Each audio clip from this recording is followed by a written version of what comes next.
this year. Schlegel winning that one 44-20, and so look for the Stallions to potentially get that second victory over them and move to the second round.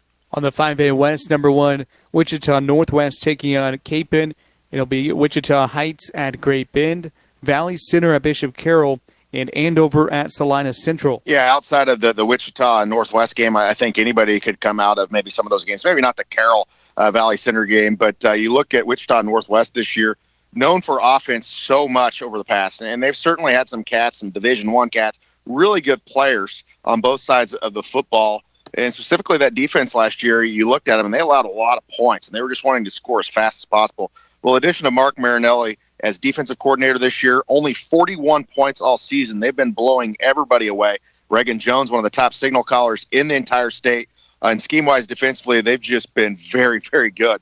Great Bend and Wichita Heights, maybe a coin flip type of game. Dalton Miller, the quarterback for them this year. The Schrimmer kids had a nice year at receiver as well. And then Bishop Carroll is Bishop Carroll, taking on kind of a scary Valley Center team. And Salina Central, Jackson Kavanaugh, of course, one of the better quarterbacks in Class 5A. And Andover is kind of a deceiving team with their record.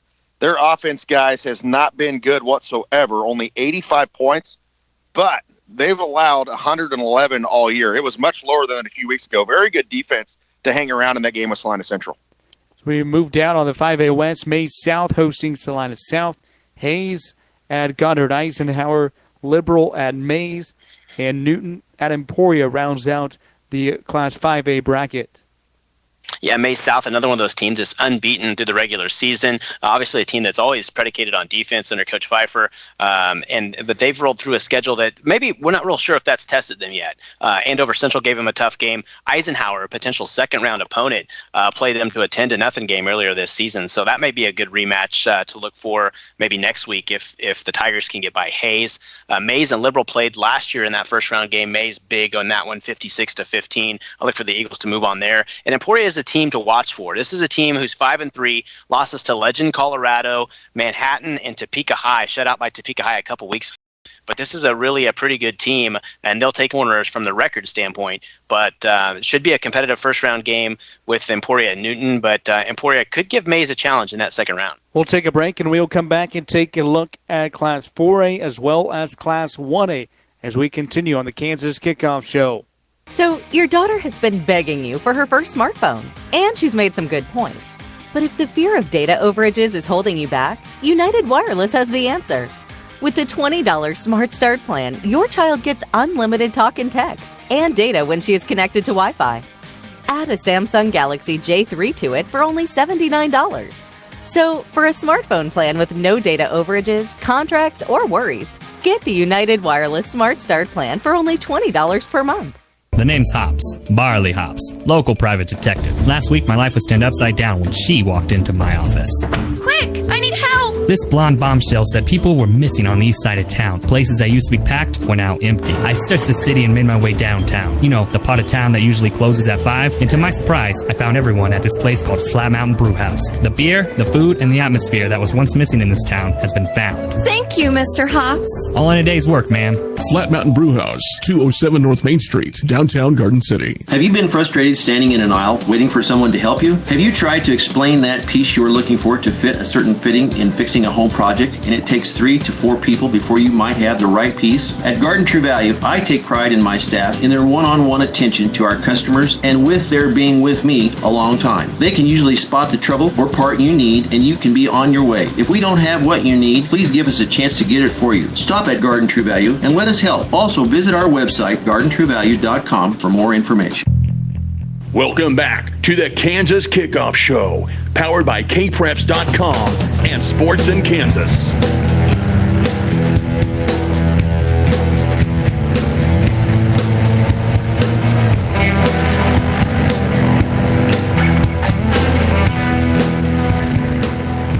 Welcome back to the Kansas Kickoff Show, powered by kpreps.com and Sports in Kansas, and presented by American Implement, Kansas Farm Bureau, Next Tech Wireless, and the SAFE Project.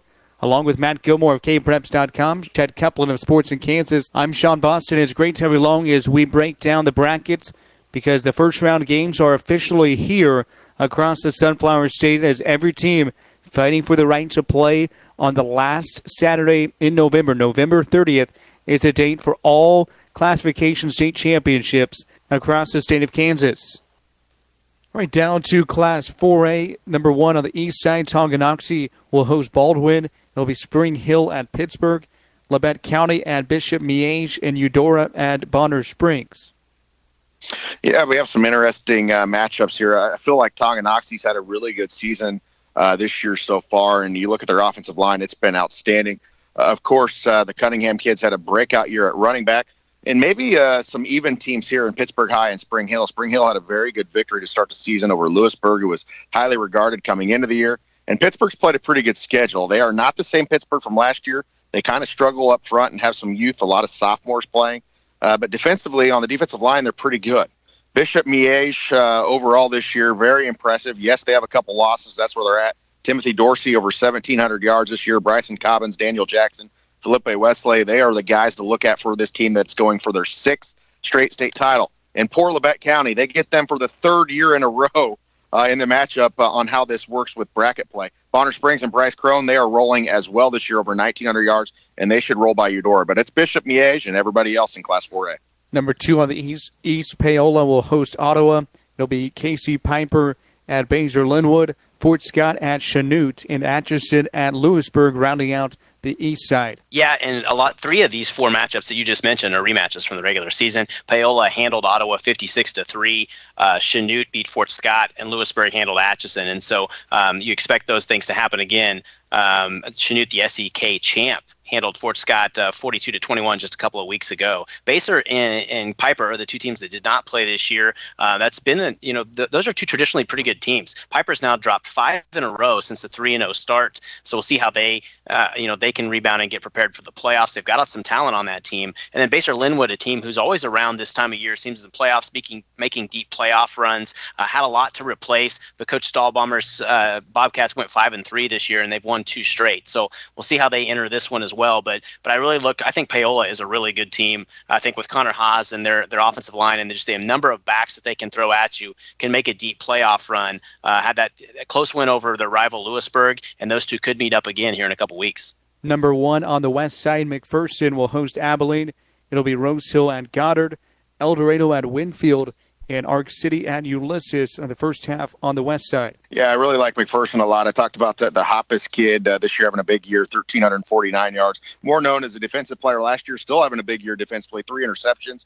But he does a little bit of everything, nearly 2,000 total yards of offense for him so far. Jacob File, the little guy out of the backfield, a great kick returner, punt returner, and 603 yards rushing. Of course, Mason Thrash and Bryson Labradue lead that team defensively. Cody Stufflebean, he's been banged up a little bit this year going to Kansas State, but he's a nice player as well. Talked about Aaron Powell at the receiver position. I do like them. Goddard has been a little bit disappointing, but they're starting quarterbacks out for the rest of the year as well.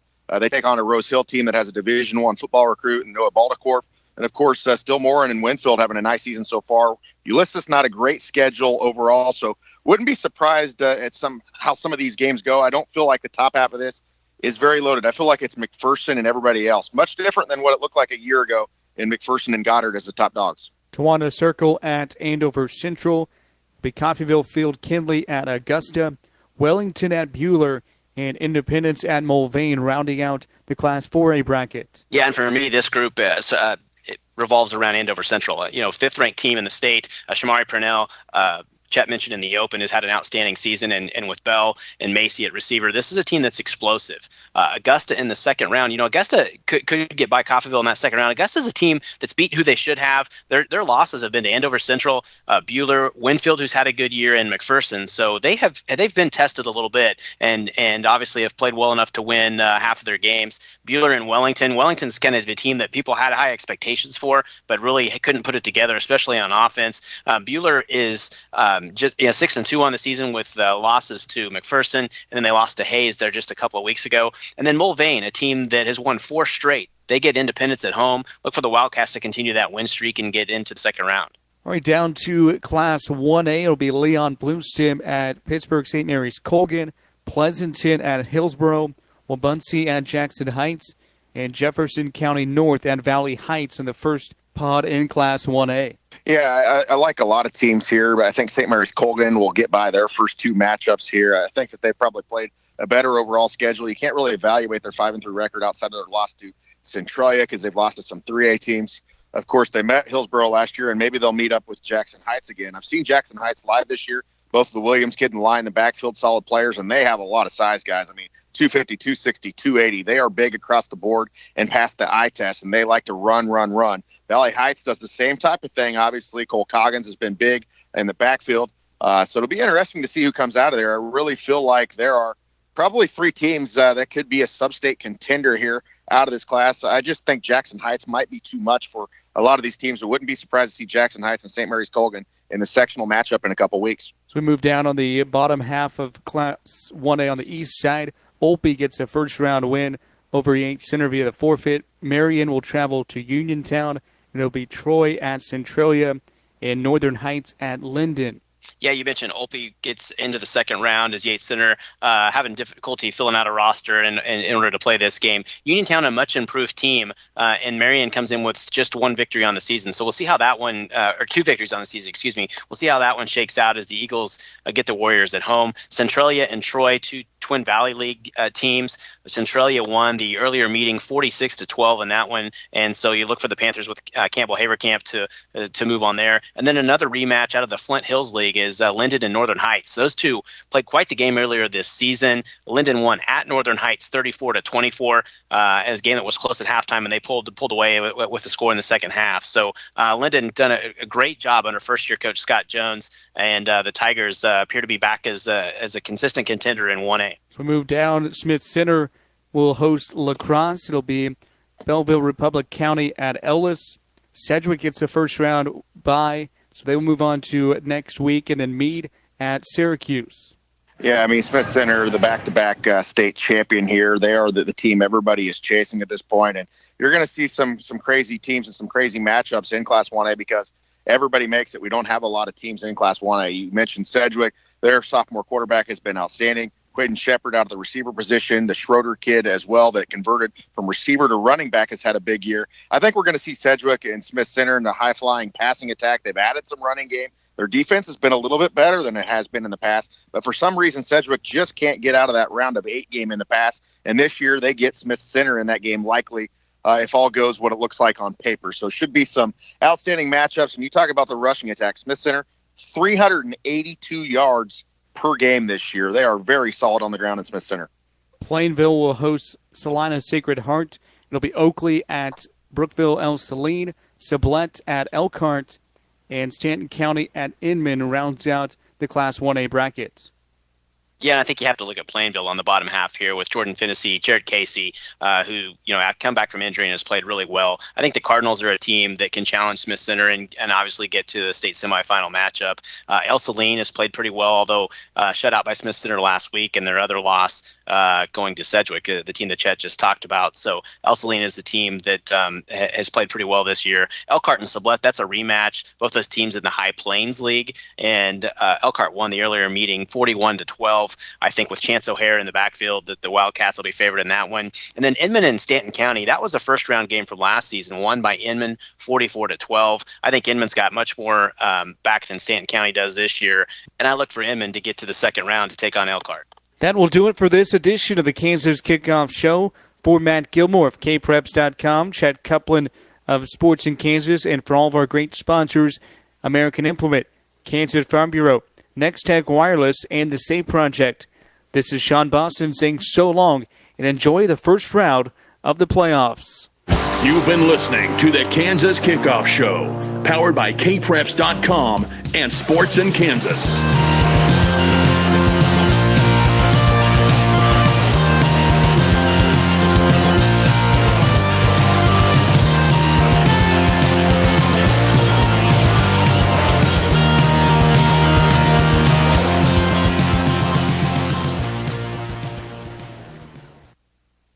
It's time for Garden City High School Buffalo football on your home for the Ragin' Browns. Buffalo football is brought to you by A&A Body Shop, American Ag Credit, American Family Insurance Agent Neil Hawley, American Implement, Burtis Motors, Central Care Cancer Center, Crazy House, D&H Homes, Dodge City Community College, Domino's Pizza, First National Bank, Flat Mountain Brewhouse, Garden City Community College, Garden City Overhead Door, Garden True Value, Garnam Funeral Home, Highlander Laundromat, Hydro Resources, Kansas Farm Bureau, Keller Leopold, Lewis Automotive Group, Little Caesars, Morton Buildings, Prudential Insurance Agent Greg Calzanetti, and United Wireless. Now, let's head to the stadium with the voice of the Buffaloes, C.D. DeSalvo and Ross Miller. A good evening from Hummer Park in Topeka. Welcome to Week 9 of the Kansas State 6A football season. C.D. DeSalvo alongside Ross Miller and producer Isaiah Ramos. We're here to bring you Garden City High School football as they take on 6th seed Topeka High in the opening round of the playoffs. Garden City comes into the game at 2-6, finished 3rd in the Western Athletic Conference. Topeka comes in at 7-1. They've won 4 in a row, and another Centennial League first place finish for the Topeka Trojans. Bringing in Ross Miller now. And, well, Ross, the storyline of this game, first off, you think about this game in 2017 when Garden City came in here, no one picked them to win. Wow. And DeMarcus Elliott plays a great game. David Ortega plays a great game. And Garden City makes plays continuously in that game to come out here with a victory. You were here for that game. How similar, and we'll ask Coach Hill about this later on in the pregame as well, how similar do you feel this game is to that game in 2017? Well, I'm going to say that's a lot different in this regard. They had Barksdale, another great running back. When you came here, you knew about the 3 backs. You knew about Barksdale. You also knew about their quarterback, who is a sophomore, by the way, who's got a big-time arm. He's 6'4" right now. And then, of course, Kai Thomas, Mr. Everything here in Topeka, has been and will be probably going to break all Topeka records. I do believe he's over 6,000 yards, total yards on his career here. But also, it's just a lot different because DeMarcus basically took over the 4th quarter. Don't forget about Quentin LaPointe. And LaPointe making some big carries, holding on to the ball, and able to get some things done here and really kind of stun people. And I think I was telling you on the way up here that we walked by the concession stand. I said I went down to the concession stand on probably about 40 minutes before the game time. And this was in 2017. 2017, and they are talking about who their next opponent is. And I thought, okay, all good, And like I said, I'm going to be honest. I came here, if I was going to go bet at Vegas, I would have put, 5 cents down on Topeka High. But Garden City comes in here, able to throw the big upset, if you want to call it that. But came in here and played a great game. What a great job by the coaching staff, too, of Brian Hill. Able to knock these guys off and really, I'm going to say this. I think it kind of sent a little shockwave, if you will, through Topeka when they found out that Topeka High just got beat by Garden City, made this long trip here. But the thing is, now we're back here, and you understand Kai Thomas is still here, quarterback, and I'm sorry, just lost his name. Devontae Harden. And he's got a big-time arm. If you sit there and watch him in warm-ups right here, he was throwing 60 yards plus. He was just kind of airing out just to air out the ball. But the thing is, so he doesn't throw a whole lot. Yeah. And that's the deal. I mean, he's got a big-time arm, but the thing is, when you're able to run with Kai Thomas, and then the quarterback also being a great athlete also, it's going to be kind of tough. But Garden City needs to wake up, and this is the thing I'm going to say, that I thought we had great effort last week. Some people are going to go, are you crazy? Yeah, no, I'm not crazy, because the first 7 minutes we had great effort. We were able to knock them down on defense, got the ball right back, went on that long drive, able to do great things, scored that touchdown at that long drive, and then somewhere the effort for Garden City went away, and it was kind of disappointing to see that out of this team. And, you had guys down here that we saw, and I'm sure the coaching staff saw too, kind of screwing around on the sidelines. I mean, during the ball game, and these were young underclassmen that you've got to pay attention. You understand that where you're at right now, it's one and done time. Yeah. And even though that you're a sophomore, freshman, maybe even a junior, and you go, well, you know what, I've got a couple more years, so it really doesn't affect me that much. It's the seniors that it really affects a lot, because some of these guys will not be moving on. This will be their very last ball game for Garden City, should they lose. So they're going to give everything they can in this ball game. It is do or die. It's playoff time here in the state of Kansas. 6A state playoffs. Garden City taking on Topeka. Topeka High is the 3 seed. Garden City, the 14th seed. I think I mentioned Topeka was the 6 seed earlier. They're actually the 3 seed. Garden City, the 14 seed. Garden City was the 12 seed last season when they took on Washburn Rural. Quick note from Salina. Lady Buffs volleyball team holds off Lawrence Free State. They sweep them, win the second match, second set, 25-19. They will play Blue Valley North at approximately 7:10, 7:15. Go to Twitter, follow the Buffs athletic page if you want to stay updated on that volleyball game. We're going to take a break. When we come back, still to come on the American Implement pregame show, we'll hear from head coach of the Buffaloes, Brian Hill. Also hear from senior Lane Durst. We'll get the starting lineups and, of course, Ross's keys to victory. You're listening to Buffalo Football on 99.9 The Rock.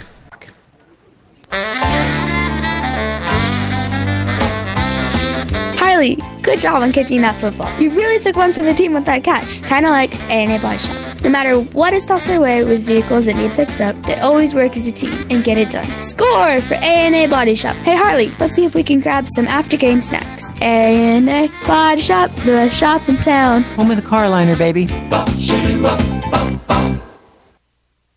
Moment of honesty.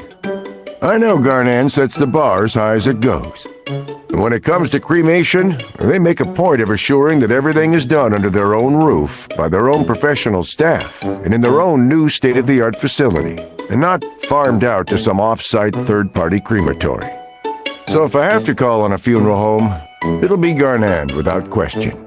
Garnan Funeral Homes, serving all of Southwest Kansas. As a farmer or rancher, you know that agricultural land is not like other real estate. We know that too. Come see the experts in agriculture, American Ag Credit. Whether you're buying property, building, or making improvements, American Ag Credit is here to help with fixed rates, variable rates, long and short-term loans. Unique solutions tailored to your unique needs. Visit us online at agloan.com. American Ag Credit, money for agriculture. This is Bruce Richmond with Hydro Resources. Now is an excellent time for maintenance, repair, or changes to your water well and pumping system. Was your pump vibrating, pumping air, down in capacity, pumping some sand, or down in efficiency? Has it been several years since it was serviced? Have it worked on now during the off-season so you are ready for next spring? Don't wait. Call the professionals at Hydro Resources at 1-800-742-5889 to discuss your needs.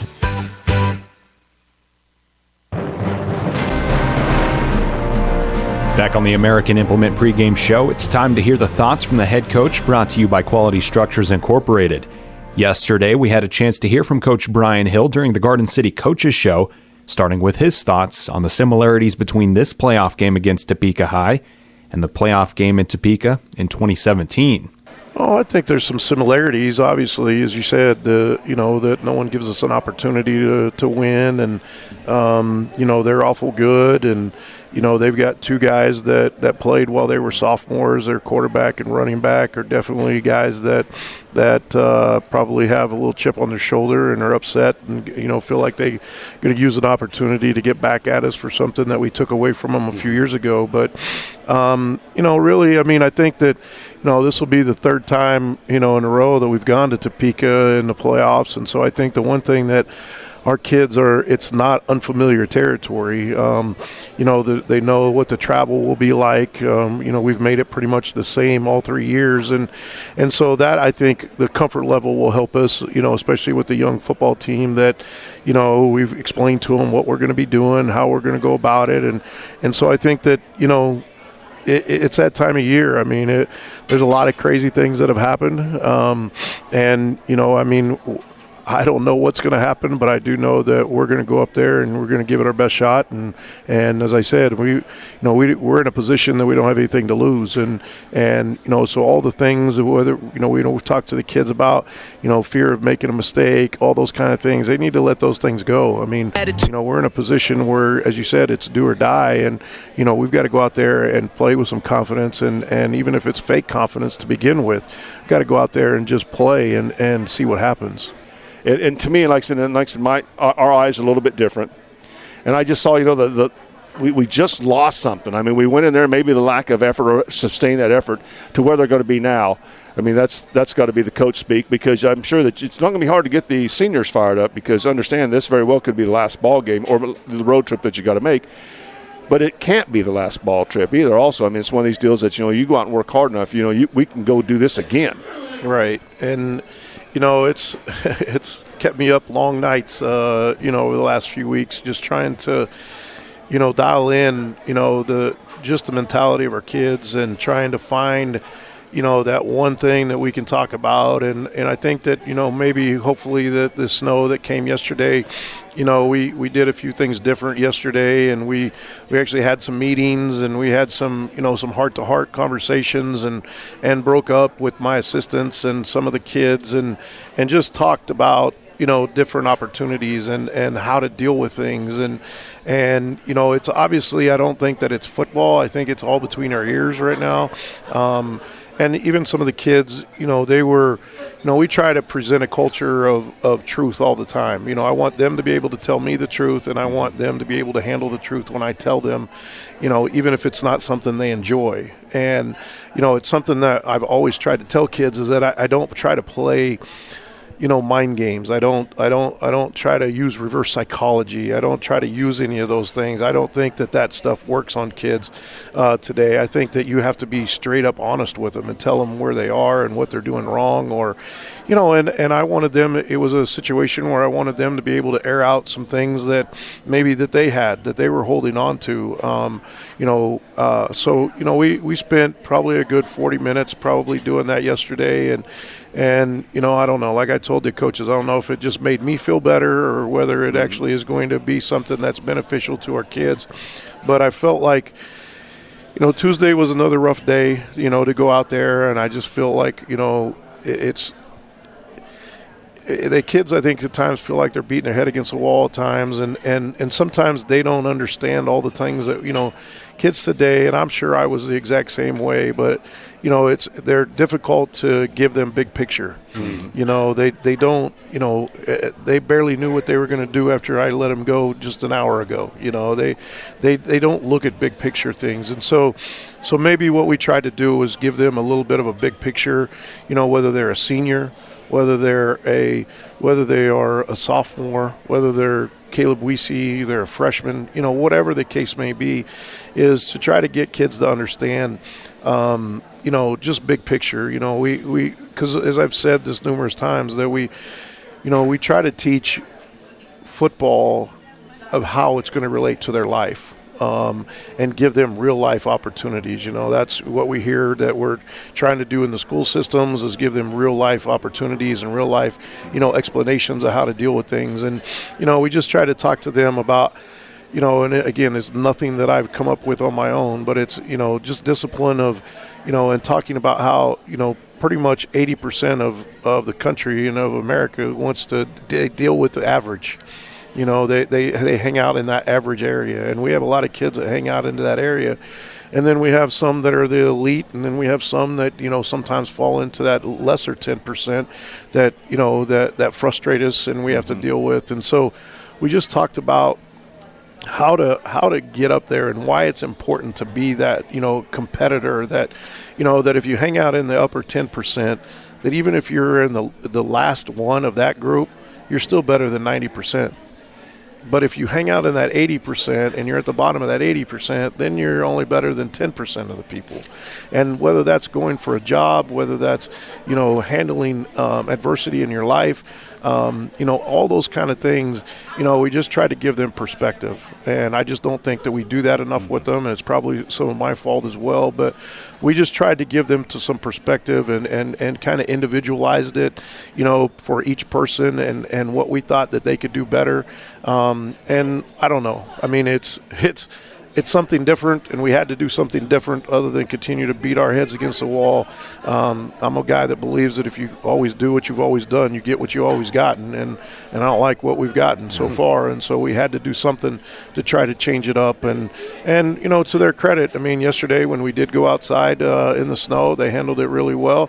And then today, it was like a whole nother day, and it's just amazing when you put a little warmth in the kid's body and you go out there. I thought we had a really, really good practice today as well. You can listen to the entirety of the interview by visiting westernkansasnews.com. Still to come on the American Implement pregame show, we'll preview the Topeka High Trojans, get you the starting lineups, and Ross will give his keys to victory You're listening to Buffalo Football on 99.9 The Rock.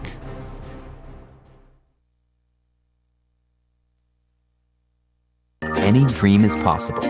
For auto, home, business, or life, contact us today. For details, contact Neil Hawley at Neil Hawley Agency Incorporated. Call 620-275-6833 or stop by 1105 East Kansas Plaza today. American Family Mutual Insurance Company, SI. American Family Insurance Company. American Family Life Insurance Company, 6000 American Parkway, Madison, Wisconsin, 53783. Keep up to date with new and exciting attractions and events from across the state, the freshest recipes, and fun, crafty activities for your family by visiting www.kansaslivingmagazine.com. Kansas Farm Bureau's new website provides you with a variety of content from featured families to fun projects that are bound to keep the whole family entertained and in the know. Visit today at www.kansaslivingmagazine.com.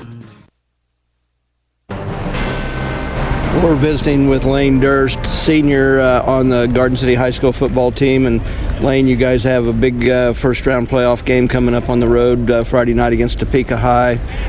They're probably, by all standards, heavily favored. And so what are you and the other seniors telling this year's team about going to Topeka? Because the last time they went to Topeka, they knocked off the Trojans, in a big win. Yeah, we're definitely the underdogs here, but that's how we would rather have it be. And we're just telling everyone to play with your heart, because you never know when it's the last play you're going to play. Like, for example, Carlos, he didn't know that was his last game or anything like that. So just don't take it for granted and play your hardest every single play. And whenever they did go and beat Topeka 2 years ago, they were underdogs and everyone thought Topeka was going to kill them anyway. So we're just kind of using that as an example and play with your heart. So what's been the biggest challenge for you and the seniors this year? I mean, it's been kind of a tough season for you, but, here you are. In all respects, both teams are 0-0. Yeah, for sure. We're both 0-0. But I'd say we've had, obviously, some quarterback troubles going through. This is our third quarterback with Caleb playing the last game and a half, and just adjusting to that and then using the young players we have with the experience that they have. So if you eliminate all the things that have been problematic during the season, do you think that you guys are a pretty good team then, if you eliminate those kind of mistakes? Yeah, I think so. As long as we don't play two teams like Coach Hill always says, and we play our own game and play our hearts out, then we're fine.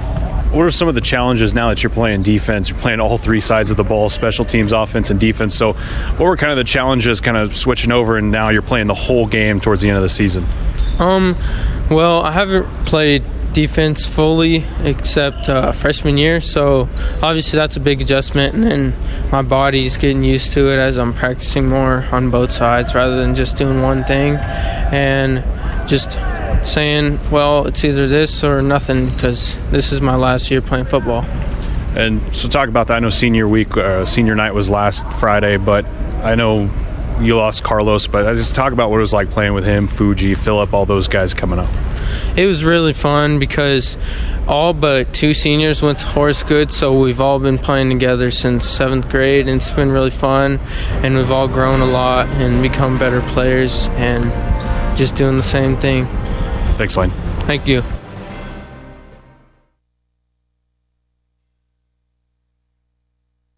Farmsite Technology, a partnership that delivers technology and tools to take your operation to the next level. John Deere Farmsite Services can produce tangible results, be it through machine and logistics optimization, or by supporting agriculture decision-making. Find out by contacting your local American Implement Integrated Solutions Department to learn about the true value John Deere can offer to make you the most successful you can be. The future of farming starts here. You, John Deere, and American Implement. The Keller-Leopold story is one that's evolved over 3 generations of hard work and community partnerships. Long-standing relationships have been formed by the families they've protected from tragedy and hardship. Share your story with Keller-Leopold. Give them a chance to help you protect your family and your dreams. Keep your story alive for generations to come. Learn more at KellerLeopold.com. Things happen. Things happen.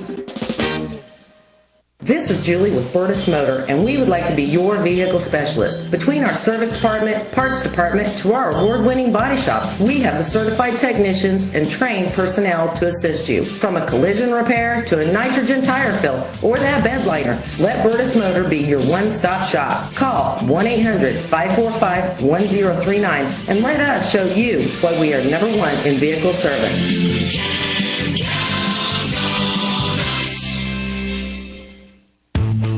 Lewis Automotive Group in Hayes, Dodge City, Garden City, Liberal, and Topeka treat the needs of each individual customer with paramount concern. They know you have high expectations, and as a car dealer, they enjoy the challenge of meeting and exceeding those standards each and every time. Allow Lewis to demonstrate their commitment to excellence. They encourage you to browse their online inventory, schedule a test drive, and investigate financing options. You can also request more information about a vehicle using their online form. For more information, go online to buylewis.com, where you always get it for less.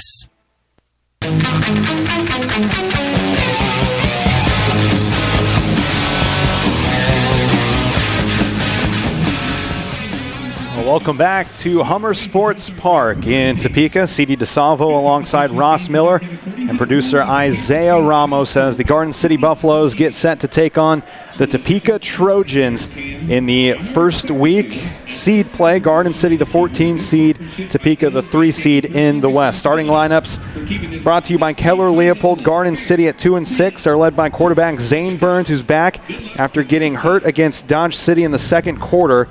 Starting last week was Caleb Weesey. Zane Burns is back, the 175-pound sophomore. Josh Janis, a junior at tailback. Lane Durst, the 5'8", 165 senior at wide receiver.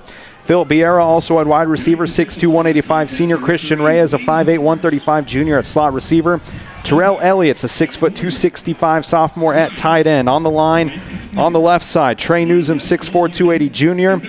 He's the tackle. Refugio Cherez, a 6'1", 298 senior, the left guard. Ronaldo Ramos, 5'8", 225 junior is the center. Kelvin Rico, the 5'7", 230 sophomore, right guard. Caden Whitehurst, the 6', 230 sophomore, is the right tackle.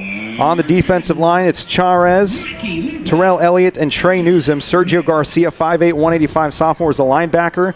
Paul Perez is the captain on the defense, 5'10", 200-pound senior. Xavier Soriano is the rover, defensive end, 6', 215 sophomore. Micah Perez and Christian Reyes are the corners. Joel Bellows, a 5'9", 165 sophomore, is the nickel. Lane Durst is a defensive back as well, 5'8", 165 senior. And Ashton Huber, the free safety, 6'2", 155 sophomore. Let's get Ross's keys to victory, brought to you by Flat. They had hard talks. He said, like, us, and I don't blame him. I think that's a good call, especially after the game versus this. And they're going to get there, able to contain on that defense, and all good. But the thing is, we got to control that line of scrimmage. Control that line of scrimmage, able to run the ball will be great.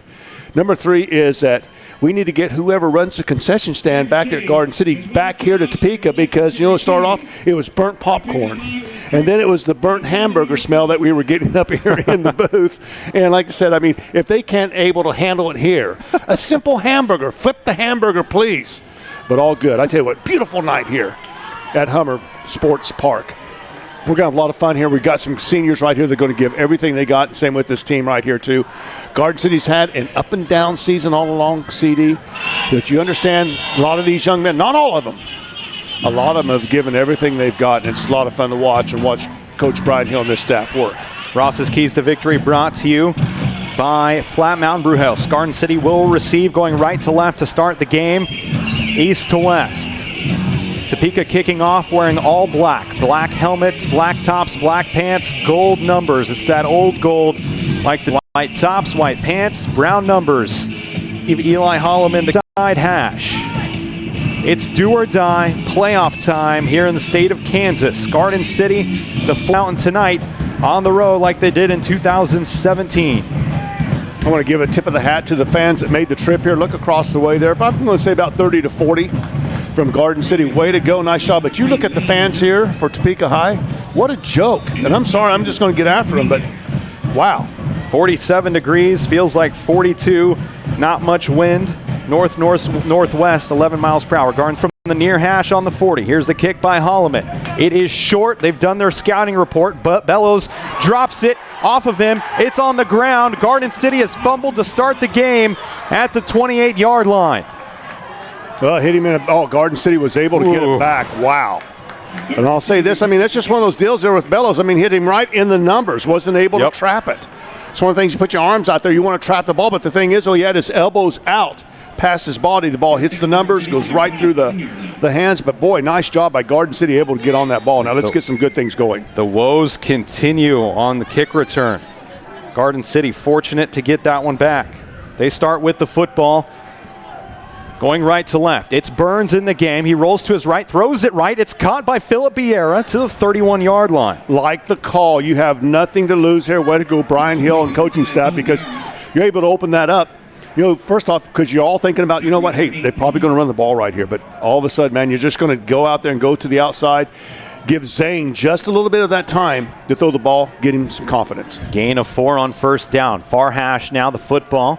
Pistol formation for the Buffaloes, who are back to their usual offense after going under center the past week and a half with a freshman at quarterback. Now the sophomore is back. Here's a turnaround handoff left side. Janis trying to cut it back inside. Gets past the line of scrimmage, maybe got a yard before he's wrapped up by that defense.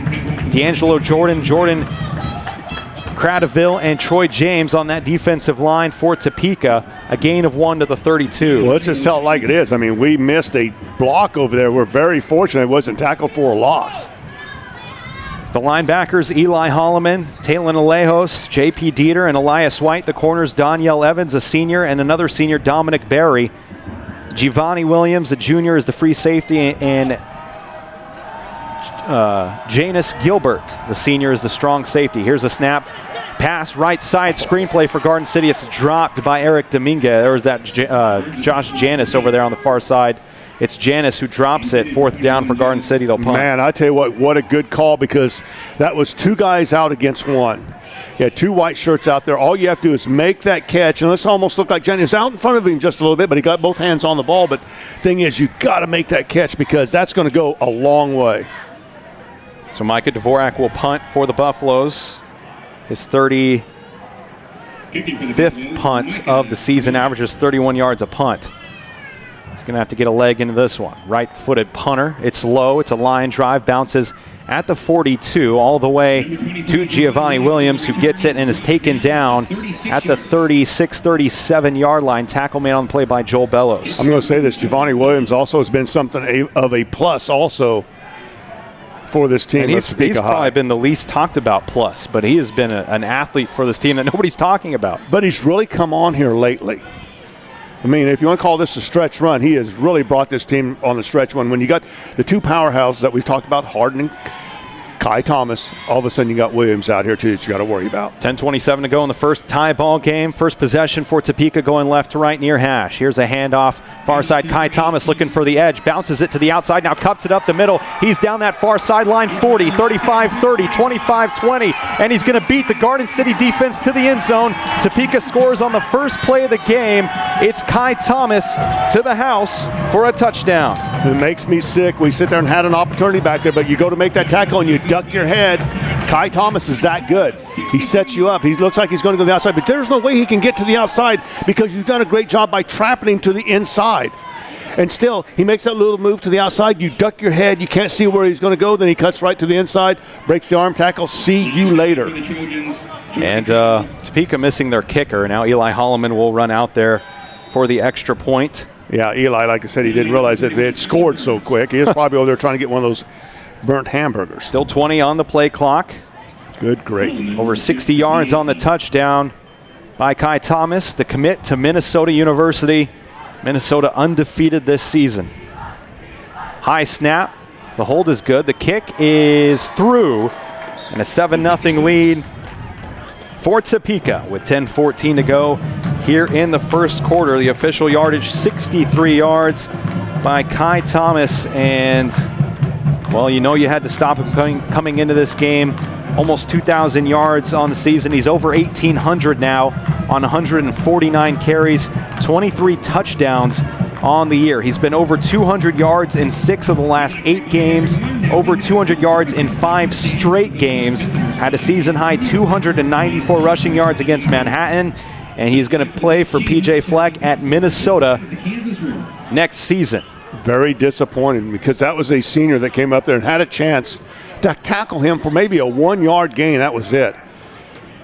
But like I said, it's almost like, I'm just going to say this, almost like that we didn't want to be involved in that tackle. That's how I'm going to put it. Well, the rest of that starting lineup, Devonshea Harden is the quarterback for Topeka, along with Giovanni Williams, Caden Smith, Trent James, and Quentin Weathers, all receivers and skill position players. True James, right guard, the left tackle and left guard. TJ Michaels, the center. Miles Wright, the right guard. And Amonte Neal, the right tackle. One play, a touchdown for Topeka. They run up quickly, but fake the quick kick, and Eli Holloman will now back up about 6 or 7 yards away from the football. Ball in the near hash, back deep to receive for Garden City, Dominguez and Durst. It's going to be a line drive kick taken by Durst at the 10. Durst, they're going to fake the end around to Dominguez. Durst sidesteps one tackler. Durst down that far sideline at the 30 and pushed out at about the 30-yard line where he's taken down. Nice little move right there, too. Able to field that ball to make that long run over there. Then you got a guy sitting out there waiting for you. He made some nice little look like outside, then cuts to the inside, uses his hand, able to sweep by him, and then gets some extra yardage down the line. Now let's go through this right quick like CD. We're on an opening kickoff. It hits us right in the numbers. We drop it. We're fortunate to get it back. We toss a pass out on third down that would have went for a long way, but we drop the pass, and then right there, just poor tackling. Ball in the far hash. Here's Burns on a carry. It's a quarterback keeper left side, looking for the edge. Has some blocks ahead of him, just tripped himself up. He put a little hesitation on, just ran past his feet. He would have had more yards, but he's down to the 46, 47-yard line. Look, you're the second-string quarterback. You're coming back from an injury. I don't know why we want to take a hit anyway. I mean, like I said, just get down there. Once you've got to that positive yard, it's okay to slide. It's all right. My bad. I said 47, 37 actually. Gain of 8 on the play by Zane Burns. 2nd and 2 for Garden City. 3 receivers right. Janis to the right of Burns. Here's a pull play left side. Janis being patient with his blockers and then wrapped up and taken down. A nice tackle made on the play by Danielle Evans, the corner. Good job by Rico, able to sit there and pull, gets to the outside. He's taking on 2 guys right there. Janis is trying to feed off of him just a little bit, but Janis has got to help him out a little bit. Looked like you're going to run to the inside. That pulls those 2 guys to the inside. Then you can pop it to the outside, but Janis gave it away right off the bat. I'm going to the outside. So now, all of a sudden, Rico can't cover 2 guys when 2 guys are sitting there going to separate, and that there really is on Janis. He's going to learn, set the block up. Gain of 4, first down. Now they're going to run it. No, it's a keeper by Burns up the middle. I don't think he got back to the line of scrimmage. Down prior to the 40-yard line. He lost 2 yards. And on the tackle, number 31, J.P. Jeter on the tackle. But what I'm talking about, like I said, you have a big offensive lineman that's made that run to the outside. He's number 64. He's got the sideline pinned off. Like I said, you can help him out by doing that little fake to the inside. That's going to draw the black shirt to the inside. Then you can pop it to the outside. That's where you've got that wall with number 64 sitting there. Janis will go a long way. 8.5 minutes and counting to go in the first quarter. Garden City trails 7-0 to Topeka. Near hash, Garden City right to left. Here's a quick throw outside, and I don't know whose fault that was. It might have been Burns, a little premature on the throw. Looking for Durst here on the near side at about the 46, 47-yard line. He threw it to the outside before Durst even broke out of his route, incomplete. Yeah, Burns looks like he was still going to the outside. Durst, I don't know whether he was just slow getting out, but he turned to the inside. Ball's thrown to the outside. 3rd and long for Garden City after they picked up the first down. 3rd and 12. Need to get to the Topeka 49 to get the first down. Twin receivers on each side. Terrell Elliott, the tight end on the right side, and Burns by himself. Gets the snap, fakes the throw, pulls it down, runs, gets to the 41-yard line, and he's taken down. It's going to be a 4th down again for Garden City. Boy, good job of blocking by Garden City. I thought Burns should have thrown the ball. We had a guy going right down the middle, wide open. And I don't know, from up here, it looked like that's where Burns was going to go, but maybe we weren't looking at him yet, and he didn't want to throw the ball, so he decided to take off. 1 first down on the drive before Garden City has to punt. Their 2nd punt of the ball game. Micah Dvorak back to punt it away for Garden City. Gets the snap. It's clean. Another line drive. Low. Bounces at the 36, and Topeka's just going to let it roll inside the 25 to the 23, and that's where Topeka will take over. Well, let's see here. Who do you think might be running the ball in this first possession?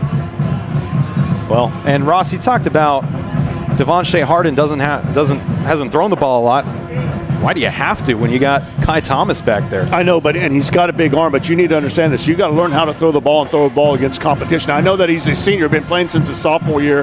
He's 6'4", and Hardin's got a good arm. I told you, in pre-warm-ups, he was throwing 65 yards. Near hash for Topeka.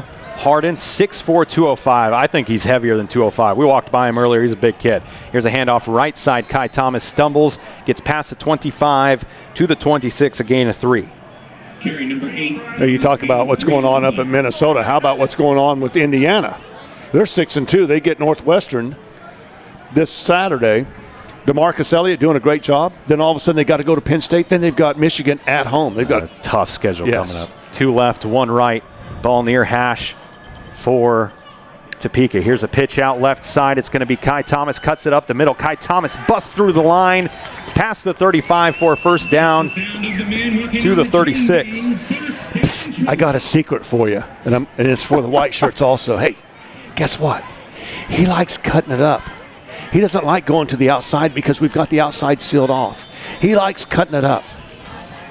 But don't tell anybody that I said that to you, okay? First down, far hash for Topeka. 2 receivers right, 1 to the left. Here's a handoff. Thomas up the middle will gain 3 yards to the 39. You take the job that DeMarcus Elliott, he's at Garden City Community College, had a chance to play in the national championship last year down at Pittsburgh. And then all of a sudden, hey, Indiana calls, hey, is this dude available? Yes, he's available. Let's go get him. So they go get him. And all of a sudden, he played against Nebraska last week, went to Nebraska, able to beat Nebraska 38-31. Now he's got Northwest at home this week. Here's another handoff. Kai Thomas right side spins off a tackler at the 40, cuts inside the middle again, past a couple of Garden City would-be tacklers who hit each other. And it's Biera and Newsom that miss, and Thomas just so shifty, gets another first down. He's got a great peripheral view, number 1, but also he's got great speed. And I tell you what, a very quick move, because like I said, he's very seldom going to take it to the outside. He's going to sit there and make that little cut. Gain of 10 by Kai Thomas. Topeka. Here's another handoff up the middle. Now this time it's Devonshea Hardin on the keeper, and he's wrapped up and taken down by Refugio Cherez, but not after he gets to the 45-yard line of Garden City. Just a nice little job right now that they've got going on. Really, their offensive line's doing a great job. I mean, when you're blocking for 2 good backs like this, man, all good. So second and short. Something's going on with Kai Thomas. I mean, he was bent over. I don't know what's going on here. He's actually looking over at Garden City. 2 receivers left, 1 to the right for Devonshea Hardin. And Garden City jumps offsides. This has been a problem all season long. Okay, I can name several things going on with Garden City this year. It's kind of strange, but obviously our kickoff returns, we've really struggled with that. Our offensive line, defensive line, we love to jump offside. We're able to be pulled off, let's put it that way. And how frustrating. I mean, here you go. Here's a free first down for you. There you are. Well, like Ross said, a free first down to the 40-yard line of Garden City. It's been Kai Thomas, Kai Thomas, Kai Thomas, Kai Thomas, and Hardin on this drive. Thomas and Hardin looking at the sideline for the play call. 3 receivers left, 1 to the right. It's Williams to the right. Be careful, he can burn you deep. In the pistol is Hardin. They're going to run the option left, and Hardin's going to keep it up the middle, taken down from behind by Trey Newsom for a gain of 2. Nice job that time. We get the defense right up the seam. So here's what Hardin's got to do. Okay, if I pitch it out, more than likely Kai Thomas is going to be tackled for a loss if I can get the ball to him. So I've got to keep it myself. Great job there by the white shirts to rally to the ball. 4:51 and counting to go here in the first quarter. Garden City trails Topeka 7-0. Topeka with the football, going left to right at the Garden City 38-yard line. Here's the snap to Hardin. Handoff, Kai Thomas right side. Thomas up the middle is wrapped up by a host of Buffaloes, but not after a nice gain of about 5 to the 33-yard line. Thomas is hard to get a big shot on. Have you noticed that every time we tackle him, it's basically just get on his back and ride him for a while until other white shirts get there. Yeah. Gain of 5, 3rd and 3. Do the little dance, if you will, with him. Now 2 receivers left with a tight end behind left guard and left tackle. That's Trent James. Actually, Quentin Weathers for Topeka. Now Kai Thomas will go to the right side of Hardin in the shotgun, and now Thomas will split out far right in motion. Harden looking to pass. He's going to throw it deep down the field. It's a high pass, and it's caught by Giovanni Williams. Falling down was Christian Reyes. Williams catches it inside the 10 to the 6-yard line. 1st and goal for Topeka. Well, let's just tell it like it is. I mean, Christian Reyes has been picked on a lot this year, and there's a reason why. And like I said, that's one of those deals. He's right there with Williams all the way, then all of a sudden loses his footing when the ball goes up in the air. Just lucky that wasn't taken in for a touchdown. 27 yards on the pass and catch. Under 4 minutes to play in the first. Topeka threatening to score again on this drive. Now 2 receivers right, none to the left. It's a sweep to the right for Kai Thomas, who is stood up and taken down at about the 3-yard line by the Buffaloes. A couple yards, about 4 or 5 yards on the run for Kai Thomas. We're sitting there talking about DeMarcus, too, the great job that he had. I think there's 3 tackles up at Nebraska. But the thing is, though, he's getting a lot of playing time. He's playing against a very tough league, let's put it that way. But you go at Penn State, you get Michigan at home, and then you got to get Purdue at home to finish the season. Wildcat formation, Kai Thomas straight up the middle on the direct snap. Touchdown, Topeka. Now a 13-0 lead for the Trojans with 3:20 to go here in the first quarter. Nice job going up and down the field that time for the Trojans. I mean, Topeka did us at all. I mean, they've got a nice little run game right there, and then all of a sudden you go single-man coverage, and like I said, he just throws it out there and just lets Williams run under it. And just fortunate that Williams, the angle that he took, by the time he caught the ball, he was out of bounds. So Holloman will try the extra point. He made the first one. Here's the snap, the hold, and almost blocked by Garden City, and it's good. Boy, Ashton Huber was there. How did Ashton miss that? Right in front of the kicker. 14-0 Trojans, 3:20 to go here in the first quarter. Lady Buffaloes about to start match number 2 against Blue Valley North, the 5 seed in Salina. Ashton Huber, he was a young man I've really been impressed with also. Just a sophomore, but you got Joel Bellows out there. There's a lot of sophomores that are really good, and you got some freshmen too. And then we were asking Coach last night that, how are you able to go to these camps? How are some of these football players able to go to 4 or 5 camps? I really didn't realize that they were not by invitation. Sometimes when they have camps, if you want to pay $200, $250 or whatever that number is, you can go to that camp. That's how some people are able to go 4 or 5 camps. Now there are some of the elite camps that you are invited to. I'd like to see Garden City start sending guys. I mean, I want to see more guys go to the camps, but also I'd like to see us start getting some invitations to go to the elite camps. Just shows these young men talent. They show what they've got to work to get to the talent level they've got to be at. And like I said, it'd be all good. Just like I said, you got to spend that time and knock it out. Topeka High out, gaining Garden City 135-17 right now. A 10-play drive for the Trojans from the 7:34 mark to the 3:20 mark. Here in the first quarter, Trojans lead 14-0. Here's a kickoff by Holloman from the near hash of the 40. It's high, it's deep, it's taken by Durst at the 7-yard line. Durst looking towards the middle of the field, finds a little bit of room to the 25, 26, 27-yard line. I know that we're down right now 14 points, but the thing is, though, I want Garden City right now to keep their heads up. Dominic Berry in on the tackle. Got a long way to go in this ball game. Return of 22 yards for the senior Lane Durst, who doesn't want to be playing in his final game. Now Garden City takes over on the near hash, pistol formation. One receiver right, it's the freshman, Gerardo Arteaga. Wide out left is Lane Durst, and the slot receiver to the left, Philip Vieira, who's now playing wide receiver, as Terrell Elliott is playing tight end as of a few weeks ago. Elliott lined up on the right side behind the line of scrimmage. Here's a snap to Burns, handoff up the middle, Janis to the 31-yard line. Nice gain on first down. Beautiful, I like that. Nice little hole right up the middle as you talked about. Boy, I liked that for Janis. He's in 5th gear by the time he gets that football on the handoff. No hesitation whatsoever. Under 3 minutes to play here in the first. Garden City trailing by 2 scores. Needs to get in the end zone here. The freshman is still wide out to the far side. That's Arteaga. Durst and Vieira left. Same formation for Garden City, except this time Janis moves from behind Burns to his right side.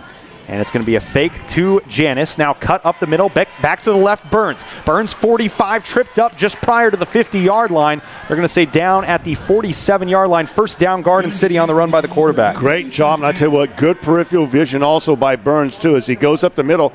Now he goes to the right, he's going to be in trouble, but he breaks it out to the left, able to just find a little bit of opening and then take advantage of that speed. Nice job. Gain of 16 on the play. Garden City up in the tempo here. No huddle like they have the past week and a half. Under 2:30 to go in the first quarter. Two receivers right, now one to the left. The lone receiver left is Durst. Janis behind Burns. Burns turns around, hands it off to Janis up the middle. Nothing going there. Tackled right at the line of scrimmage. Actually a gain of 1 on the play. Tackle made by number 31, J.P. Dieter, linebacker, sophomore for the Trojans.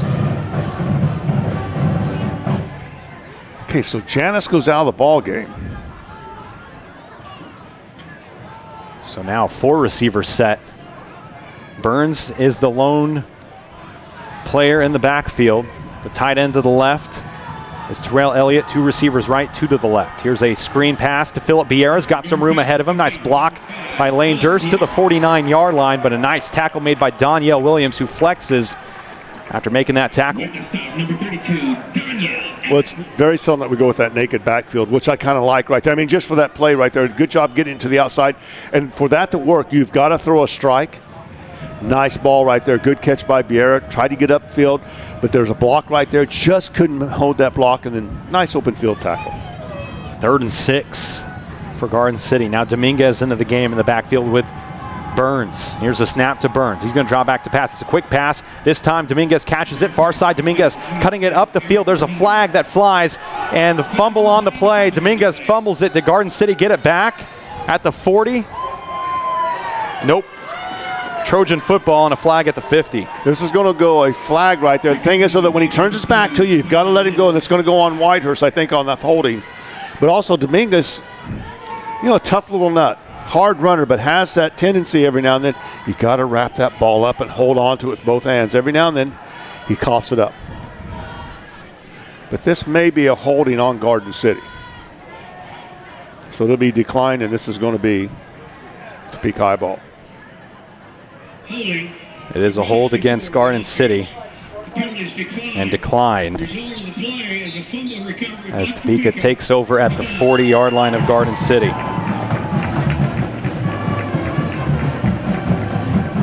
So Garden City, that's Dominguez's second fumble of the season. It would have came back anyways, but that fumble hurts. 54 seconds remain here in the first quarter. And the Trojans take over at the 40 at their own 40-yard line.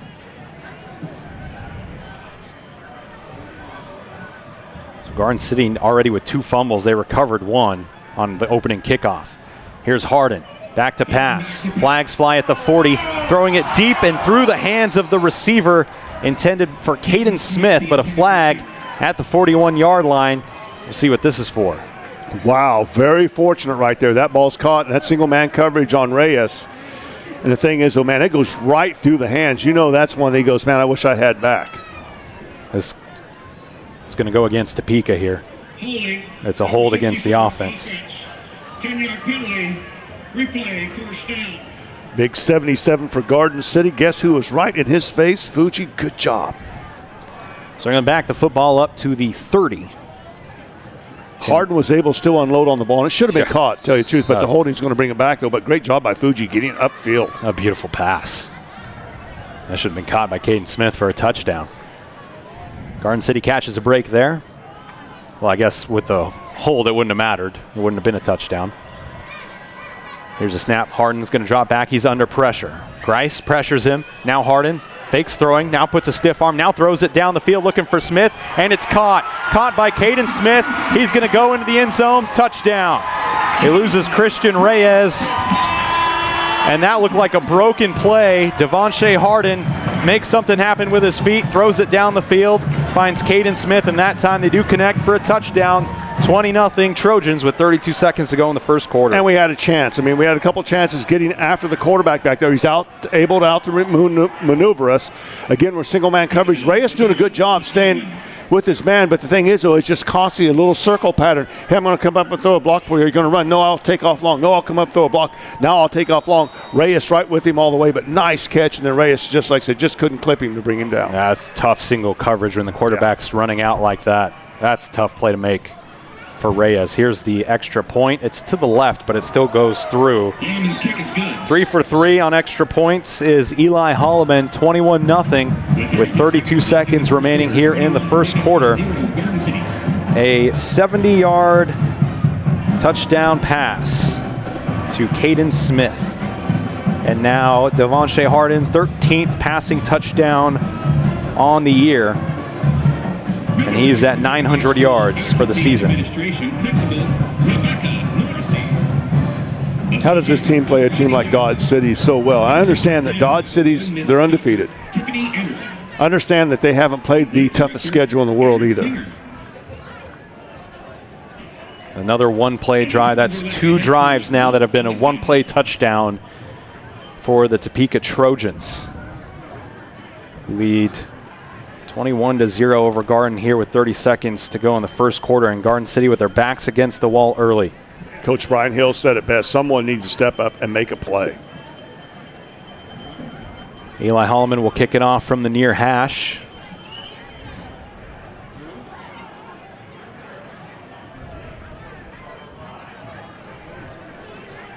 Just a look at the numbers. Garden City has run 13.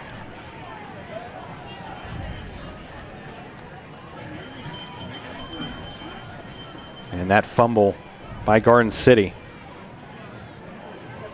Topeka takes advantage. Here's a kick. It's deep for Durst, who takes it at the 8. Durst on the near side at the 8, looking for a block, past the 20 to the 25, and that's where he's taken down. Big game tomorrow in Garden City down at the college. I want everybody to go load up and go. I understand the KUK State game is on in the afternoon. Whoop-de-doo. But you need to go down and support Garden City Community College and Hutchinson College. And you can turn on the ball game down there and listen to Pillosoft and Ford and also CD here on the sidelines. Number 4 Hutch coming into town to take on number 5 Garden City. Look, you can watch a bunch of Division I talent in Garden City tomorrow. Here's a handoff. Left side. Janis bounces off a tackle and gets a first down. Nice 12-yard run by Janis.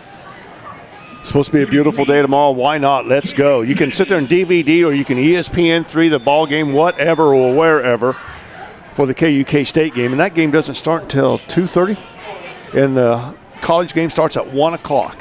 First and 10 from the 37. That's an 11-yard run by Josh Janis. But you've already talked about, some of the studs that are going to be there that, for Hutch and Garden City, they're going to be in the house. Going to be playing some big-time D1 ball. Some of them you will see in the pros. After one quarter, Garden City trails Topeka 21-0. Back in 60 seconds. This is Buffalo football on 99.9 The Rock. Century Cancer Care, right here in Garden City. When you walk into the cancer center, it's just like walking in a family reunion. I never think about having cancer because I know my doctor's right here. He'll tell it like it is, and he's very honest and thorough, but yet he's so friendly.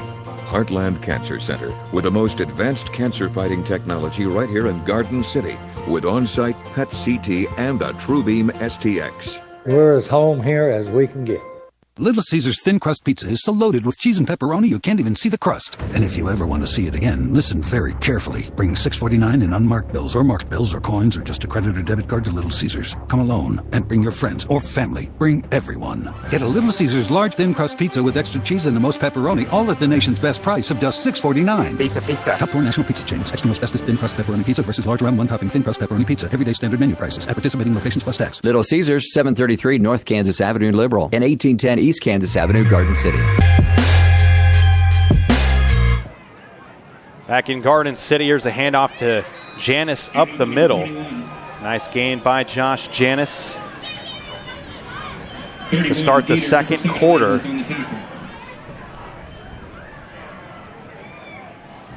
And down to about the 43-yard line. So a gain of 6 on the play for Josh Janis, setting up a 2nd and 4. This is exactly what you want right here. You want to be able to get a nice drive, run some time off the clock. Ball in the far hash, snap to Burns, looking left, throws it left on a stop route past the 50. Durst with the catch, and another first down. Flag comes in late. Probably a little face mask. Looks like someone was out there trying to reach and grab. Nice play right there by Zane Burns. But Zane's able to sit there and just basically go back. He knows that where his guy's going to go. The receiver knows where he's going to go. It's just a matter of getting the ball over the top of the linebacker. Nice pass. All to the 43 on the completion, pending. Face mask. Number 6 in the defense. It's 15-yard penalty. It is a 15-yard face mask against Topeka. But you sit there and look at the rankings when you talk about the junior college football. Excuse me. But you got this big game with Garden City. Garden City lost a couple games early, and boy, ever since then they have been lighting on fire. Got some good things going. I think a good game will be Mississippi Golf, which will be tomorrow evening versus East Mississippi. And East Mississippi obviously won the national championship last year. They've won several of them here over the last couple of years. Here's a handoff. Janis right side, runs into his own player, bounces off, now takes it to the outside. Breaking tackles inside the 25 to the 24. And what turned into a disastrous play for Josh Janis turns into a nice gain for the junior. Gain of 4. But also, what a great job by Arteaga. He comes up and makes a nice little block. Looks like the guy to the outside was going to go in there and be able to make that tackle on Janis. Arteaga's able to basically pancake his guy. That leaves Janis open to get some positive yardage. Sweet. 2 left, 1 right. The 1 to the right is Arteaga. In the pistol is Burns. To his left, Janis. It's a keeper. Burns, after faking the handoff, takes it to the outside, left side 20, and dives. A nice dive there to avoid getting hit, and he's near a first down, about a yard shy. Love the play right there, and great job. You don't have to stand up. You've been beat up just a hair on this season. We're down to number 2. We've played number 3. Oh, they're going to give him the first down. Right got to the 18. So a gain of 6 on the play by Zane Burns. Garden City driving in the red zone, where they are 14 of 22 on the year. They've run 78 plays. They've punched it in 14 times, 13 on the ground, 1 through the air. Burns lifts up the leg in the pistol. 3 receivers right. Here's a handoff. Janis up the middle. Janis to the 15, inside the 15. They're going to say down at the 15, a gain of about 4. Boy, I like the drive right now. Garden City doing a great job starting to believe. Listen, you need to finish this off, though. That's the thing. So you're going to make this nice little drive, run some clock off. They're up 21-0 on you right now. You need to show that, hey, we can do some good things here. 2nd and 7 for the Buffaloes. Philip Vieira and Lane Durst, the slot receivers. Arteaga, the wide out right. Durst is closest to the line of scrimmage on the right side. Pistol formation. It's Janis to the right side of Burns, and a timeout called by Topeka High. Probably a good call. So 9:34 to go here in the second quarter, and it's 21-0. Topeka, but Garden City threatening to score. A nice drive so far that started on the Garden City 37, and with the aid of a 15-yard defensive face mask and nice runs by Josh Janis and Zane Burns, Garden City finds themselves at the 15-yard line of Topeka.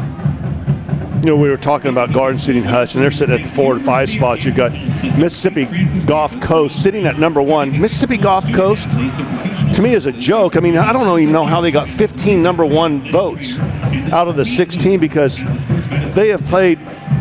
The combined record for the teams they have played are 33 and 48. They've only played 2 teams with a winning record. They were able to beat Hines by a whopping 10 points and Jones by 6 points. That's kind of strange to me, but they play East Mississippi tomorrow, as I've said before, tomorrow evening. Don't be surprised. Here in the second quarter, Garden City on the drive. 3 receivers right, same formation for the Buffaloes. Faking right and going left is Janis. Cuts it up the field to the 10, inside the 10, near a first down. They're going to say down at the 9-yard line. Nice run by Janis. And let's tell it like it is. Great job by Janis. He's able to get to the outside. He's doing this all on his own. No stiff arm whatsoever. All he's able to do is just make a nice little cut and able to maneuver right there before any black shirt was able to get to him. Nice carry. Gain of 6, 9-10 remaining. Garden City down 3 scores, needs to punch it in here. Facing a 3rd and 1. Heavy formation. 2 backs behind left guard and tackle. Here's a turnaround handoff. Janis cuts it inside using those blockers. First down, Garden City to the 12. Excuse me, the 7. Beautiful. Then you know we talked about Mississippi Golf being number 1. You got Lackawanna being number 2. Lackawanna, tomorrow they play the New Jersey Warriors. Now, is that a basketball team or is that a football team that's going to play Lackawanna? So Lackawanna really hasn't, and they're going to go undefeated. And so they've got the other vote, but I tell you what, it's going to be the big one with Garden City. But then you have number 3 that's going to be playing also, and that's Kilgore versus New Mexico Military Institute. Kilgore will win that game. Snap to Burns, handoff Janis, bouncing it to the outside at the 5, inside the 5, near the goal line, and he's a yard shy of a touchdown. Wow, I tell you what, nice carry right there, but got a great downfield block, and let's see if I can see that number as he gets off over to the sideline. Nope, he's going to go hide behind everybody. But nice job right there. And I'm going to say it's one of our receivers, and I'm going to go for Durst on that. Nice little open field walk to the outside. What he's able to do is drive his guy to the outside. That forces Janis to go right up and make the turn to the inside. Nice carry. Second and goal from the 1. Here's a turnaround handoff. Janis taken down in the backfield, and he might have got back to the line of scrimmage. No gain. Well, no secret as to what Garden City was going to do there. Number 3, Janice Gilbert. A couple other good games. Like I said, we'll get through this real quick. But a couple of games. I like the Highland Indy game. I think that's going to be big, too. Highlands really kind of showed a lot, too. And how about Butler, number 6 versus number 11, Iowa Western. Garden City's able to go up to Iowa Western and win again up at Iowa Western. I'm going to take Iowa Western in that one. Butler plays Garden City next week. Garden City goes to Butler. 3rd and goal from the 1 for the Buffaloes. Same formation, heavy to the left. Ball's on the ground, fumbled on the snap. Falling on it is Burns, and Garden City loses a yard. Boy, that's all I've got to say. I mean, here's Garden City knocking on the doorstep, and we drop the ball. Just going to pull out maybe just a hair too quick. Once around, hand it off to somebody, but now here we are on a big 4th down. And you can't help your opponent out like that. Every yard counts. So they lose a yard. Burns falls on it. Now 4th and goal. And Brian's going to take, I think this is a good timeout too. Timeout, I like this. Garden City. 6:53 to go here in the second quarter, in the first half. Garden City facing a 4th and goal from the 2-yard line. It's been a good drive, Ross, and you mentioned it, don't put your head down. You got to keep fighting in this game, and the offense has answered here. They just need to punch it in for the touchdown. But the thing is, though, I'd like to see us, maybe do a run a pass option, if you will, I guess. Like I said, sometimes you can get to the outside and you have that option. I think that if we sit there and try to run up the middle, because they're going to pack, the black shirts will pack everything up to the middle. If you got some speed to the outside, and you have that option with saying to the, hey, you know what, I'm going to turn it up myself, or I'm going to dump it off just right over the top of the head of the defense. 3 fumbles in the game for the Buffaloes. They've lost 1. How'd you like that drive up here? And by the way, you need to thank Sean, by the way, that we had to go through Dodge City to hand him a check. And so then we took Highway 50 all the way. Saw some beautiful territory, to tell you the truth. Funny that we paid Sean to drive up there and give him a paycheck. Yeah, isn't that amazing? But the thing is that we go from Newton, which was a nice drive, Newton to Peabody into Emporia. Wide open out there, a lot of big ranches that you and I got to see. I like that drive. So now Garden City abandons the heavy formation. Janis to the right of Burns. And what do we got here? A timeout now by the Trojans, who don't like what they see defensively. So now Topeka calls a timeout with 6:53 to go in the second quarter. So cat and mouse, or chess game here between Walt Alexander and Coach Brian Hill. Walt Alexander is a 1980 graduate of Beloit, won 3 state titles there. Played 2 years at Kansas State. He was an assistant for 1 year. Took over the Topeka job in 2006, and he was the Shrine Bowl head coach for the East team. Backed up quite a nice record at Topeka. In his 14th season, he's 86-49. And he's had some great talent here also. Just can't get it done. I mean, like I said, you've got to go through.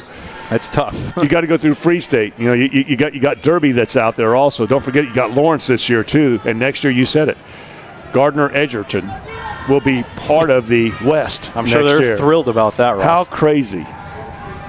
Lady Buffaloes dropped the first set to Blue Valley North, 25-15. Come on, girls. Trying to make it to Saturday. All right, here we go. 4th and goal from the 2. Garden City needing to get in the end zone. Pistol formation. Janice behind Burns. Janice, handoff right side. Pushes towards the end zone. One official says touchdown here on the near side. And that's going to stand. Janice scores from 2 yards out, barely. And that's Janice right there. Thing is, though, they had a guy in the backfield. Janice is able to avoid him and then drive in there. All of a sudden, looked like he was going to go walk in, but he was hit at the 2. Now you got to drive. Another guy hits him also. He's able to reach out before his knee comes down and reach across the goal line. Bam, touchdown, Garden City. Way to go. It's Micah Dvorak. Usually it's Isaac Rivera kicking, but it will be Micah Dvorak here on the extra point. The extra point is up and no good, and that has been an issue for Micah Dvorak this season. So Garden City trails 21-6 with 6:48 to go here in the second quarter, but a nice drive by the Buffaloes, who answer on that 2-yard touchdown by Josh Janis. You know, I'm fighting a little bit of cold. I volunteered over at the junior college on the haunted house. Did a lot of scaring and yelling and screaming and whatever. But and I did all that in my Little Mermaid uniform. By the way, I was Ariel. But the thing is, though, I've been fighting this thing just to sniffle stuff. But I'm going to go down here in just a little bit. I'm going to teach those guys how to cook a hamburger because I don't know where this thing is, but we're upstairs. There's a lot of smoke out there. But is it not in here? It's starting to bother me inside this booth. And I'm just, like I said, it's just one of those deals that, hey, listen, you guys, I can smell all the grease and stuff. You need to flip them over every now and then. Just don't sit there and just kind of cook them down and to nothing until they're just a biscuit. And maybe that's what they're doing. Going to cook them down until they're little solid discs. And then at halftime, they're going to have a disc throwing contest with their little hamburgers. Well, good drive, Garden City. Way to go. Look, radio's theater of the mind. And even if you're watching on YouTube, you can't smell it. Somebody burned something. Wow. Here's a kick from the 40.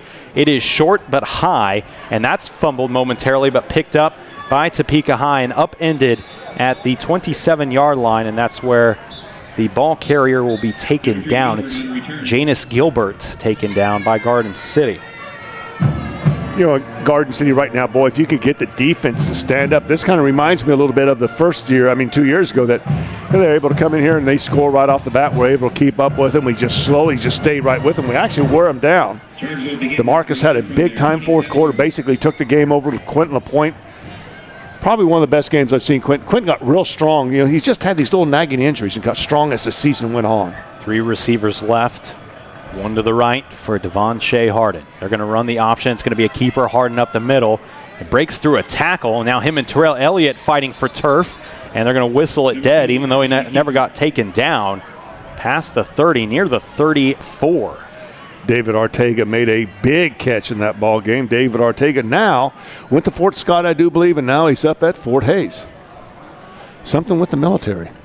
He likes forts, I guess. Yes. He was a good one for Garden City. Gain of 7 by Harden on that fight for real estate. Now 2 receivers left. Kai Thomas in the backfield with Harden. They're going to give it to Kai Thomas left side. Spins. Huber wraps him up but can't get him down. And still on his feet is Kai Thomas. First down to the 43. How many times has Kai Thomas been tackled in his lifetime? You think about this. He came in here as a sophomore. I want to say that he was area player of the year, sophomore, junior, probably will be his senior year also. There's a reason he's going to Minnesota. Wow. Kid can play football. 3 receivers right, 1 to the left now. In the shotgun. They went early. Absolutely. No flags. They went early. Giovanni Williams catches it on the far side, breaks a tackle, gets a first down. All 3 wide receivers went early. No flag. I'm actually looking over at our coaching staff, see if they're saying anything to the official. I see 2 of them just got their hands on their hips right here talking to the official, but that's it. Officials turning to him also. Well, maybe, I don't know, maybe I'm blind. No. The 49, gain of 8. Reminds me of Hutch. 2nd and 2. And then Garden City, Refugio Cherez jumps early. And he's struggled with that the few weeks. But he's not the only one. I mean, this whole defensive line right here, I mean, Fuji is basically about I'm going to exaggerate. I'll say 6 inches away from the football. God. 1st and 10 now on what was a 2nd and 2. All of the 43-yard line. Far hash. Here's a snap. It's going to be a keeper. Harden spins past the line of scrimmage, still on his feet. Flags fly. He's inside the 30. Flag lies at the 46. Notice how we're tackling. We're going to tackle around the shoulders. He's able to spin right out of that. And there's 2 flags on the play here. We've got one back here on the 46, and we have one down here on about the 35, too. It might be the same call here. It looks like they haven't picked it up. But the thing is, you go sit there and tackle around the shoulders, make that little spin move, bye-bye. You slide down on the hips, he's not going to spin anywhere. See ya. Penalties on the play, both against Topeka. Holding, number 80. That penalty is declined. Holding, number 62. 10-yard penalty from the spot. Replay first down. So that will be against Topeka. 2 holds. Let's see where they put the flag. I think Quentin Weathers is who they get here with the penalty. Ball now rests at the 44-yard line. Come on, defense. That'll be 1st and 23. Twin receivers each side for Harden. He's going to pass it. Looking left, throws it down the middle. Caden Smith, a little low, incomplete. Well, I'm going to say this too. Smith wanted nothing to do with that because he had Reyes following, but also here comes Ashton. Just basically, if you want to call him free safety, all right. But here comes Ashton coming over, and I tell you what, I mean, you catch the ball, Ashton is going to blow you up. Topeka beat Hutch barely last year in the playoffs. And then defeated Washburn Rule, lost to Derby 38-7, and it could be the same story this year. I mean, Derby is just better than everyone else. Ball on the far side for Topeka, 2nd and long. 2 receivers left, none to the right. Kai Thomas will now go into motion to that right side, and he's the wide out. Here's Harden, drops back to pass. He's got pressure, lofts it up the field, wide open in the middle of the field with the catch down to the 25, 24-yard line, and making the catch is J.P. Dieter, the tight end. Took us a long time to realize that Dieter's just sitting there running down wide open. We have 2 linebackers that are backing up a little bit, but basically let him go. So that's going to be Ashton. They're going to think that Ashton's going to cover this, but it's wide open. You have them deep in their own territory, and now all of a sudden, bam, big first down pass play. Under 5 minutes to go in the half. Garden City trailing 21-6. That pass play good for 31 yards to J.P. Dieter in the middle of the field. How about Devonshea Harden? He knew he was going to get popped, and he did, but he stood tall in the pocket and delivered a nice football. 2 receivers right, 1 to the left for Harden. Kai Thomas to his right in the shotgun. His heels at the 30, and whistles before the play. Delay a game called against the Trojans. I'm going to say this. We got guys with our hands on their hip out there. I mean, it's almost like that. Let's get some guys angry. Yeah. I don't know, like, some, I know that Brian Hill can get them fired up. Maybe I need to go down there and get them fired up. Yell at him, Ross. 1st and 15, ball in the middle of the field. Thing is, I'm afraid of them because I know they can, 1, they're all bigger than I am, 2, they can all outrun me. 3 receivers right, 2 to the left now as Kai Thomas goes in motion. Flags fly. I don't think Kai Thomas was ever set, and they're going to throw it to Thomas in the end zone for a touchdown. This is coming back. Yep, that's going to be an easy call here on Joel Bellows. And like I said, man, you're sitting there trying to keep up with him. That's the deal. He's got great speed. I think this is going to go against the offense here. Yes. Is it? Yeah. Yeah, they're bringing him back. And I don't think Kai Thomas was ever set. Illegal motion. Moving forward toward the line of scrimmage at the snap. I don't know. Shouldn't you blow that dead before you let the play go? Good call. They let the whole play develop. Yeah, but good call there, CD. Like I said, he did. He come out of the backfield. He basically just took off. It's almost like Canadian League football. Yeah, run 10 yards, get a 10-yard. How do you cover that? Not only you got to cover a 50-yard field width-wise, you got to cover a guy who's getting a 10-yard head start. Now Thomas will go into motion to the left. Harden drops back to pass, sets his feet, launches it to the right side. Falling down is the defensive back. Touchdown, Topeka. Is that Giovanni Williams? It is. Boy, this makes it look so easy. And again, the corner falls down. What is the deal out there? I mean, like I said, we're running stride for stride, and all of a sudden we just trip and fall. That was Perez that time, the sophomore. Had good coverage, but then all of a sudden falls down just as the ball's getting there. 27-6. I know Mike has got his hands on his hip. I mean, you're right there with him, stride for stride, and then for some reason, down you go. Well, Williams again having a good week after he did last week too. Had a couple punt return for a touchdown as well. Eli Holloman puts it through.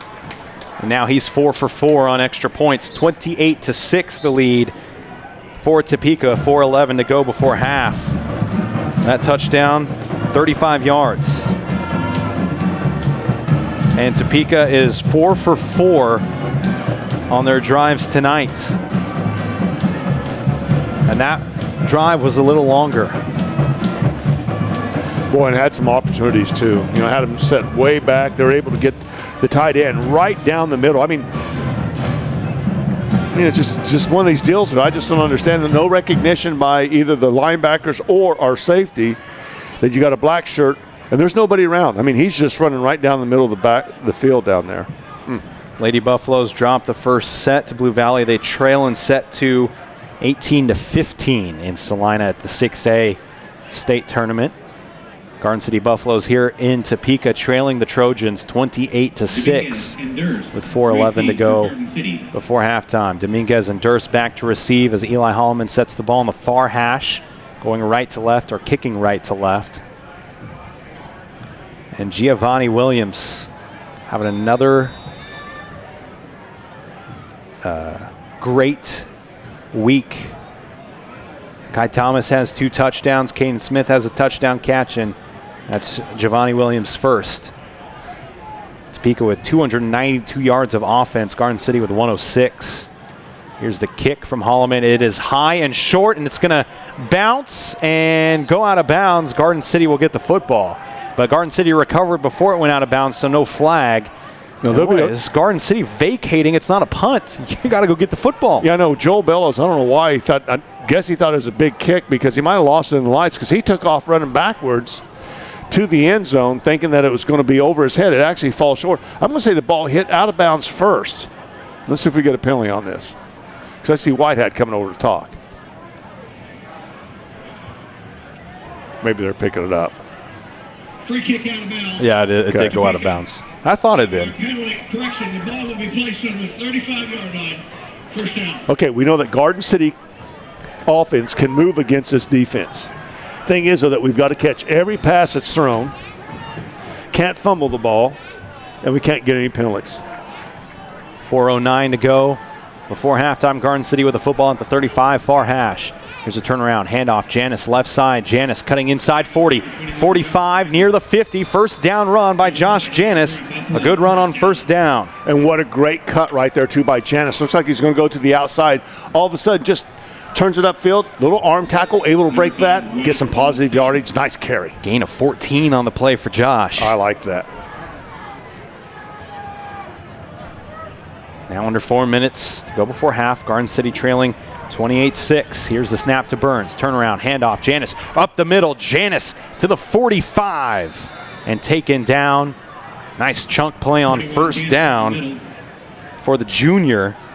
Gain of 6. And I love it when Janis runs the ball. Now listen, he got up a little gingerly at time because he was thrown over as he was tackled. You know, you're tackled, you've got a big lineman laying down on the ground, and then you get tackled over the top of that lineman while your leg is still down on the other side. But he's all right. 2 receivers right, 1 to the left for Burns. His heels at the 50-yard line. Turns around, takes the handoff. Nope, he tried to hand it off. It was a miscommunication, and Burns is going to get dropped for a big loss down to the 49, the original line of scrimmage. Boy, come on now. Let's go, guys, because we had 2 guys on that time. that were pulling. We were going to have basically student body heading over here to the right side. Then all of a sudden we just decided, well, you know what, not sure which way I'm supposed to run on this. Yeah, Janice went the wrong way. Dominguez into the game now. 2 receivers left. It's Durst and Biera in the slot. Ortega is the wide out right. And I'm not saying Janice is hurt or anything like that, but boy, he took a bad shot. I mean, just the way he got tackled, it wasn't a hard hit. He was just bent over a guy, and like your legs are on one side and your body and head are on the other side. Timeout, Garden City with 2:41 to go in the second quarter, trailing 28-6. And I wonder if Janice, that kind of affected him a little bit. He's walking around in back there. He's looking for something right now. But that was a good catch by you. He was hobbled a bit.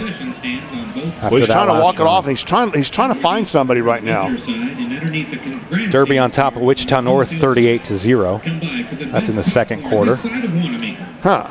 That's a surprise. Emporia just down the road, up on Newton, 20-10. How about Highland Park? Let's see here. What was that Animal House show? Thank you, sir. May I have another? I think it was Kevin Bacon joining a fraternity, and getting SWATs. I think they play does St. Thomas Aquinas might play Topeka Highland Park? Thank you, sir. May I have another? I don't know why. They've got about 53 losses in a row, 54 losses in a row. Yes, sir. Dodge and Campus tied at 7 in the second quarter. Not surprised at that one. 3 receivers left, 2 to the right. Burns by himself in the backfield. He's going to drop back, pass it down the middle of the field.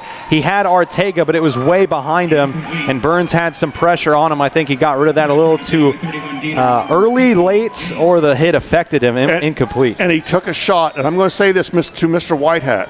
Late is that we let up on Hardin. If we do the same thing to Hardin, I can't wait to see if Mr. Whitehat throws the flag.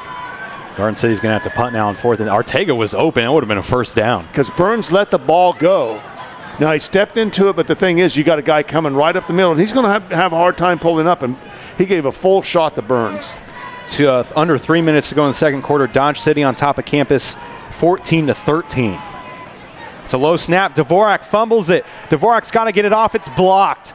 Blocked and grabbed by Keelan Beasley, and they're going to blow it dead. And Topeka's going to take over at the 50. Dvorak blocked again. A 1-yard punt. To be a good team, you got to have good special teams. We're struggling on kickoff return. We're struggling on kickoffs. We're struggling on extra points. We're struggling on punts. And we've had good kicking teams. And when you have a good kicking team, when you have good special teams, you're going to have a good team. This year, Garden City just has not been there. Trojans take over at midfield. Going right to left. Plenty of time for them. 2.5 minutes. Up 28-6 on Garden City. Thomas goes in motion. They're going to give it to him on the sweep right side. Thomas at the 45 and out at the 43. Gain of 7.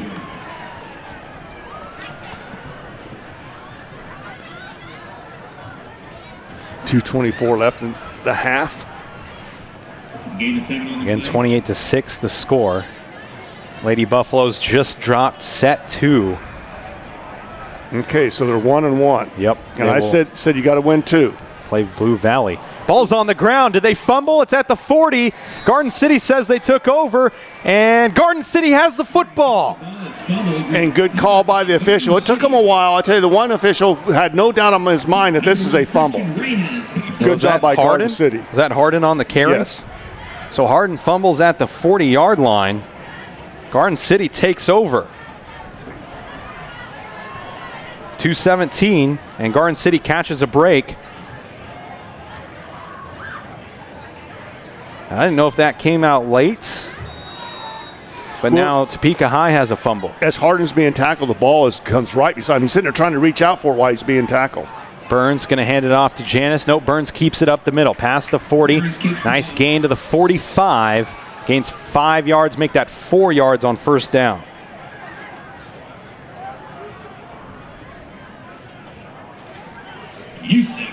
Sophomore backup quarterback Carlos Acosta, who got thrown into the fire after Acosta got hurt against Hayes on the final drive of the game. Burns took over, got his team into the end zone, and Garden City walked off with that victory just barely in Hayes, 35-32 in week 4. Burns turns around and gets the victory at Liberal the next week. Those are Garden City's 2 wins. Here's Burns down the middle of the field, and it's tipped. No, it's caught by Durst. Durst at the 30, and I thought it was going to be tipped incomplete. Durst catches it at the 30-yard line. Gave him plenty of time, and the thing is, though, there's 2 guys back there on the coverage, too. Durst had to slow up just a little bit to catch the ball. Hit him right in the numbers as he slowed up. By that time, let the defense able to get set in front of him. Now he's sitting there going to try to outmaneuver him, but just couldn't get there. But nice pass. Good job, offensive line. 27 yards. 2 receivers right. Burns going to throw it outside. Arteaga with it at the 25. He's tackled inbounds. Clock ticks away. 1:11 to play. One thing you want to remember now, you do timeout Garden City. Very good timeout. But one thing you want to remember, too, that Burns right now, Garden City quarterbacks got to be real careful about staring where you're going to throw the football. You could see that before he even threw the football, Arteaga did a great job driving his guy off as it looked like that he was going to go deep. And he pulls up, turns around, comes back, what we called in the old days the old button hook. Thing is, though, before he even threw the ball, you already had the guys trying to recover and get up to where Arteaga was because they knew that's where the ball was going to go. And we're going to, Ross, we're just keep hitting this. A freshman. We've been saying it for weeks now since they put him on the field a few weeks ago. Well, and he's got that great speed, and I think, his one-on-one to the outside, like I said, I think he's already showed that he's got some wheels, so they gave him a lot of respect as the defense, and maybe he played a little prevent too, if you will, laying off just a little bit, and he was able to drive him up the field, then all of a sudden come to a stop, but Burns was late on the throwing the ball. Arteaga had to wait for it, and by that time, like I said, just as soon as he caught the ball, black shirt was all over it. Gain of 4 to the 25. Heights on top of Great Bend, 21-20 at half. And Hayes leads Goddard Eisenhower at half, 7-6. Good Close deal. ball games across the state. Here's a snap to Burns. Burns drops back to pass. He's under pressure, and he's going to be sacked. Sacked for a loss. Hurry up, let's go. That's on Burns. I mean, he sat there and looked and looked and looked. You start feeling that pressure, throw the ball away. Loss of 9 to the 34. Let's go. 48 and counting. 2 receivers right, 1 left for Burns. 3rd and forever. Here's a snap. Burns throws it outside and diving for it, but missing it. Just off on the timing is Durst. From Burns to Durst, incomplete. 4th down. Did not understand that one at all because it really looks like Durst wasn't driving down the field. Then it's a little comebacker to come get the ball, but he was real late on finding the ball. Dodge City now up 21-13 on campus. Reyes will come in to the ball game for the Buffaloes. And boy, Lane Durst has had to play with Carlos Acosta, Zane Burns, and a freshman in Caleb Weesey. Hasn't been the easiest senior year for the wide receiver. 4th and 15 for Garden City. They're going for it. 40 seconds to go before half. And they're bringing everybody.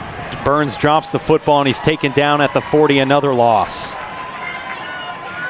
Loss of 6, and that's where the Trojans will take over with 36 seconds. Bad snap. Keep in mind, Topeka gets the football to start the second half. And it's right down at his feet, and he's reaching down. But the thing is, when he's reaching down, he's not really focusing on the ball. He's looking up as he's seeing who's coming because they had the blitz on. They're bringing the linebacker right up the middle. And that's where his focus is, at pick the ball up first. Then you can start looking. But he's looking to see who's coming to get him, and he had a hard time grabbing the football. So Topeka takes over. We'll see if they try and get more points here with 36 seconds to go. Going right to left from their own 40. Ball in the middle of the field. Hardin the only back in the backfield. He's under pressure. Steps up and he's wrapped up. Paul Perez can't take him down. Now Hardin's going to throw it deep down the field. Bellows is there and he's hit. And it's caught by Topeka.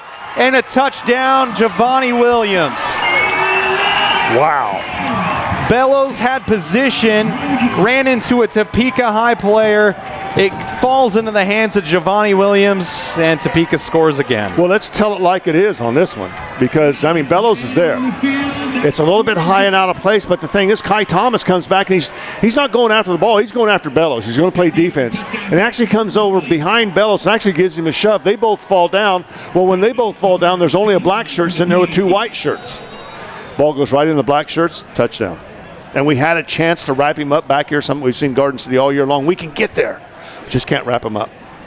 The 3rd one-play drive, touchdown for Topeka as the extra point by Eli Holloman is missed. That's his first miss. 34-6. Topeka with 23 seconds to go in the half after that 60-yard touchdown pass from Hardin to Williams. Boy, how frustrating. I mean, it is. I mean, Brian Hill's over there. He's trying to coach his butt off this season. I mean, he's got a young crowd, young team. His number one quarterback gets hurt right off the start, basically, I mean, at Hayes. A couple games got away from him. I mean, Derby you're not going to beat, but the thing is that I think that we could beat the Hutch game for sure. Yeah, and Valley Center too. Yeah. You know, we had some just, you know, we're driving down to go for a touchdown. We fumble the ball, and then we jump off sides, and we do something good. We do something bad. And it's just one of those deals. I mean, Brian can't be out there playing defense, but it is just one of these things about mistiming jumps and not coverage. And Scott City leads Holcomb 14-6 at half. That ought to be a good one.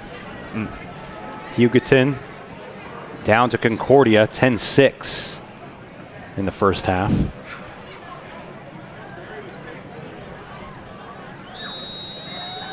Boy, I'm up here and I'm frustrated. I hate to be down there with Brian. Good gravy. I'm the coaching staff. I mean, honestly, they've done a wonderful job this year. I mean, it's just tough. I mean, like I said, you got a bunch of young guys, and some guys just don't grasp it yet, how important it is to start learning this and work as hard as you can.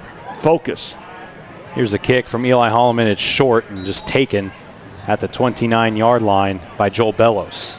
Nice job that time by Joel, though. You know, we talked about that first time. Basically had the elbows out a little bit, so there's nothing there to really trap the ball with. That time he was able to put the forearms right there, bring the elbows in, almost like a prey mantis, if you will, a reverse prey mantis.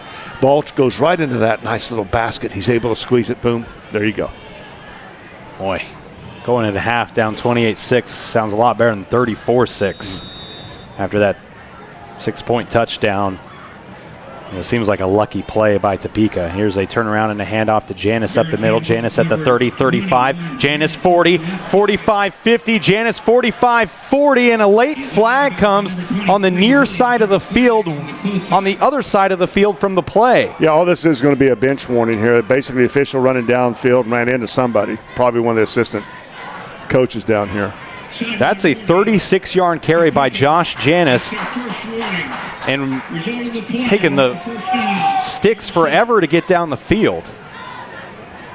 And just all that was a sideline warning. Got to stay on the white. Instead, there's about 5 or 6 guys out there on the white. Official's trying to run down and runs into him. 12 seconds. Burns drops back to pass. He's going to throw it down the field looking for Biera, and it's picked off. Picked off, late flag against Giovanni on the play. Giovanni Williams gets the interception at the 7 or 8 yard line. And this may go against the defense.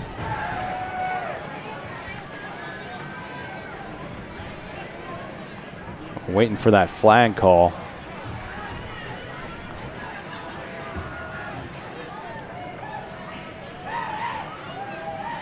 The result of the play is an interception by Topeka. After the interception, personal foul, face mask. Biera, really. 15-yard penalty. So a face mask after the interception. Well, let's just see. I mean, like I said, it's the way they're going right now. I'd throw it again deep. But honestly, I mean, if you were going to make a call right there, you would have called on that last one. You would have called pass interference on Kai Thomas as he pushes Joel Bellows out of the way. They both fall down, and there's a black shirt sitting right there and hits him right in the numbers. Ball to the 23-yard line with 2 seconds, and Hardin just going to kneel out the clock here because they get the ball to start the second half. So after the interception by Giovanni Williams, Garden City can't put points on the board, trail 34-6 at half. Lawrence versus Watchman Rules, 7 each. We're going to take a break. When we come back, your Morton Building halftime show. You're listening to Buffalo Football on 99.9 The Rock. In the mornings, I'll tell you what, one of these days you're going to wake up and winter temperatures are going to be here, and you're going to be scrambling to shop for winter clothing, especially a winter coat. Of course, you meant to shop early because maybe your family outgrew their coats, or it's just time for a new one. So Crazy House is ready for you now to get that early selection and get the size and style you want, no matter what the temperature may be today. If you haven't shopped Crazy House for your winter fashions and outerwear, they have styles for every personality. And think about shopping early for those gifts you're going to need for the holiday season at the Crazy House in Garden City. What comes to mind when I say Morton Buildings? Well, we have 3 on our farm, and the name Morton stands for integrity, longevity, and reliability. Morton Buildings are the only building on the market that have the best warranty of any building company, and the reason is quality workmanship and the highest standards in steel, lumber, and engineering. So when it's time for another building for your hangar, machine, storage, warehouse, or home, contact your Morton Building representative in Garden City, and then know you've chosen the best. Hi there, this is Julie with D&H Homes to tell you about our new revamped website where we've loaded more than 100 floor plans, pictures, and the homebuyer favorite virtual tours featuring your favorite companies like Bonnevilla, Champion, Skyline, and Clayton Homes. At dnhhomes.com, we've made it easy to find the perfect floor plan for your family and see finish options like cabinets, flooring, and hardware in the comfort of your own home. Call our office at 620-275-1067 to schedule your tour in Garden City today. Overhead Door, a garage door company that has been with your family from the beginning, through all the ups and downs of life. From the small repairs to making your vision a reality. Overhead Door, your trusted garage door expert since 1921. Be sure you're getting the genuine, the original overhead door service and contact a distributor today. Call Eric at Overhead Door of Garden City. 275-4602.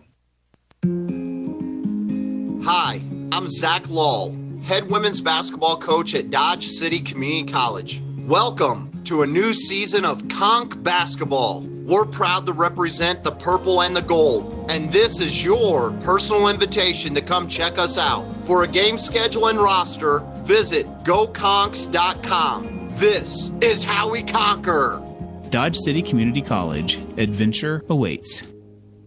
A family to care for, a future to prepare for, assets to protect. With so many challenges to face every day, isn't it a good thing to know that there's one company to help you meet them all? The Prudential Company of America, the place people turn to for the things that matter most. Call your local financial professional Yvonne Sperry at 620-276-6202 to help with your home, auto, and life insurance needs. 620-276-6202. Life insurance issued by Prudential Insurance Company of America and its affiliates.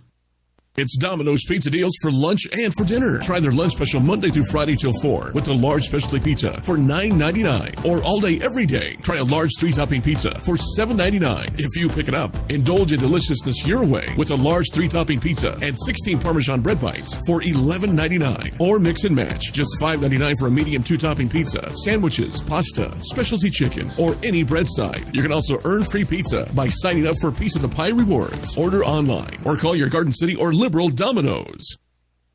At Highlander Laundromat, why mess with the hectic quarters? Download the free Speed Queen app, giving you easy-to-use payment options, accepting all major credit and debit cards, or put cash credit on the app with the cash machine. Download the Speed Queen app now on your smartphone or laptop. All you have to do is go to your Google Play or Apple App Store and get the Speed Queen app. It's that easy at Highlander Laundromat. No more quarters, just clean clothes. Highlander Laundromat, located on Kansas Avenue. Well, I know a song. It's really kind of funny. It's all about coins and learning to count money. Now, a penny means 1 and a nickel means 5. Dimes are worth 10 and quarters 25.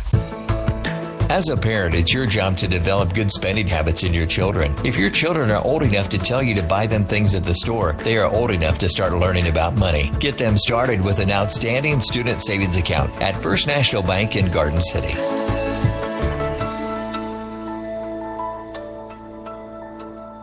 So, your daughter has been begging if data overages is holding you back? United Wireless has the answer. With the $20 Smart Start plan, your child gets unlimited talk and text and data when she is connected to Wi-Fi. Add a Samsung Galaxy J3 to it for only $79. So, for a smartphone plan with no data overages, contracts, or worries, get the United Wireless.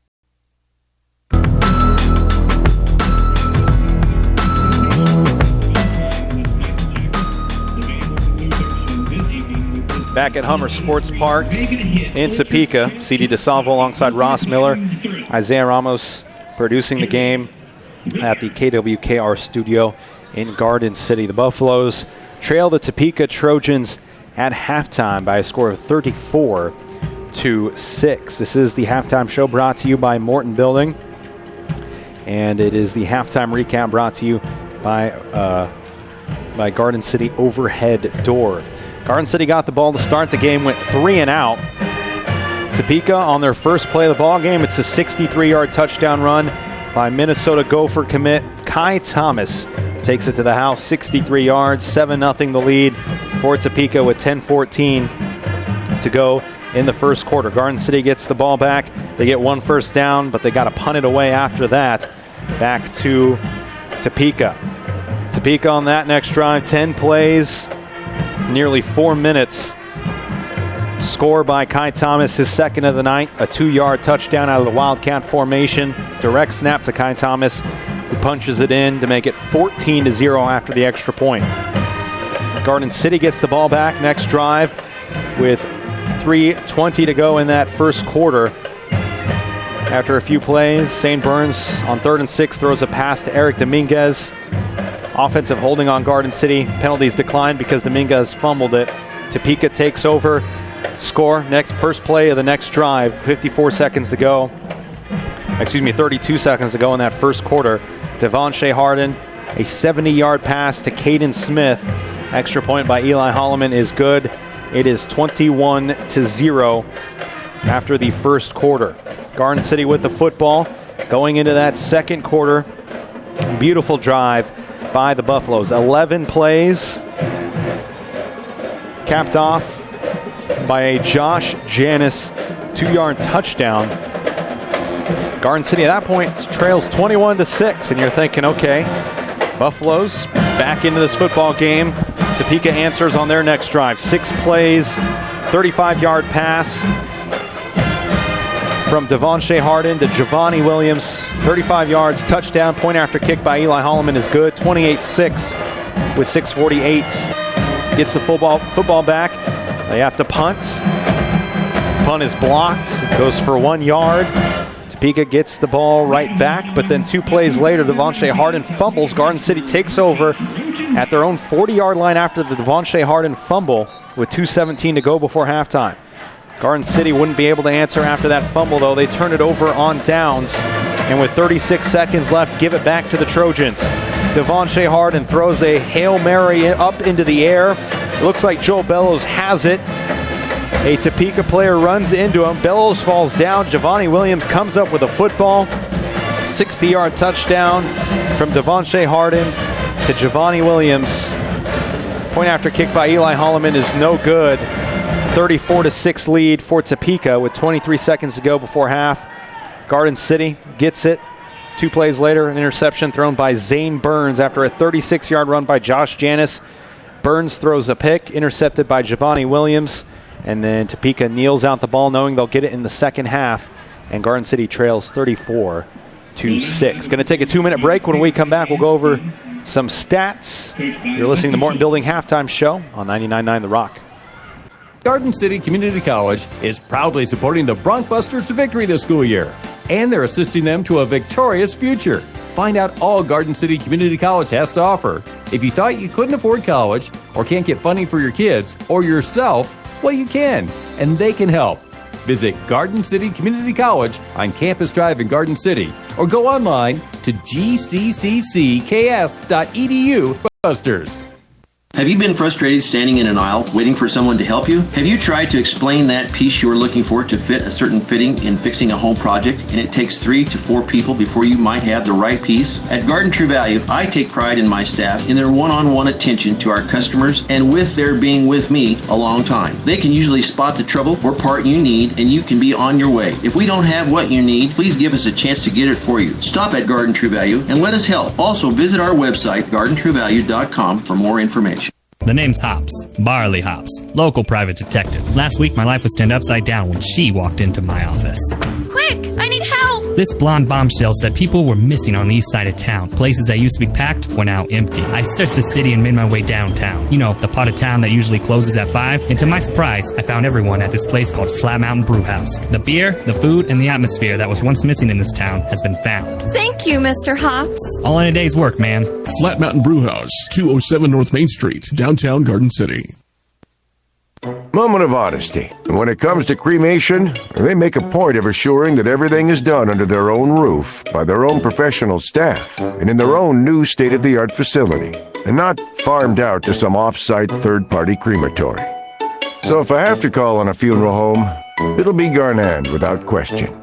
Garnan Funeral Homes, serving all of Southwest Kansas.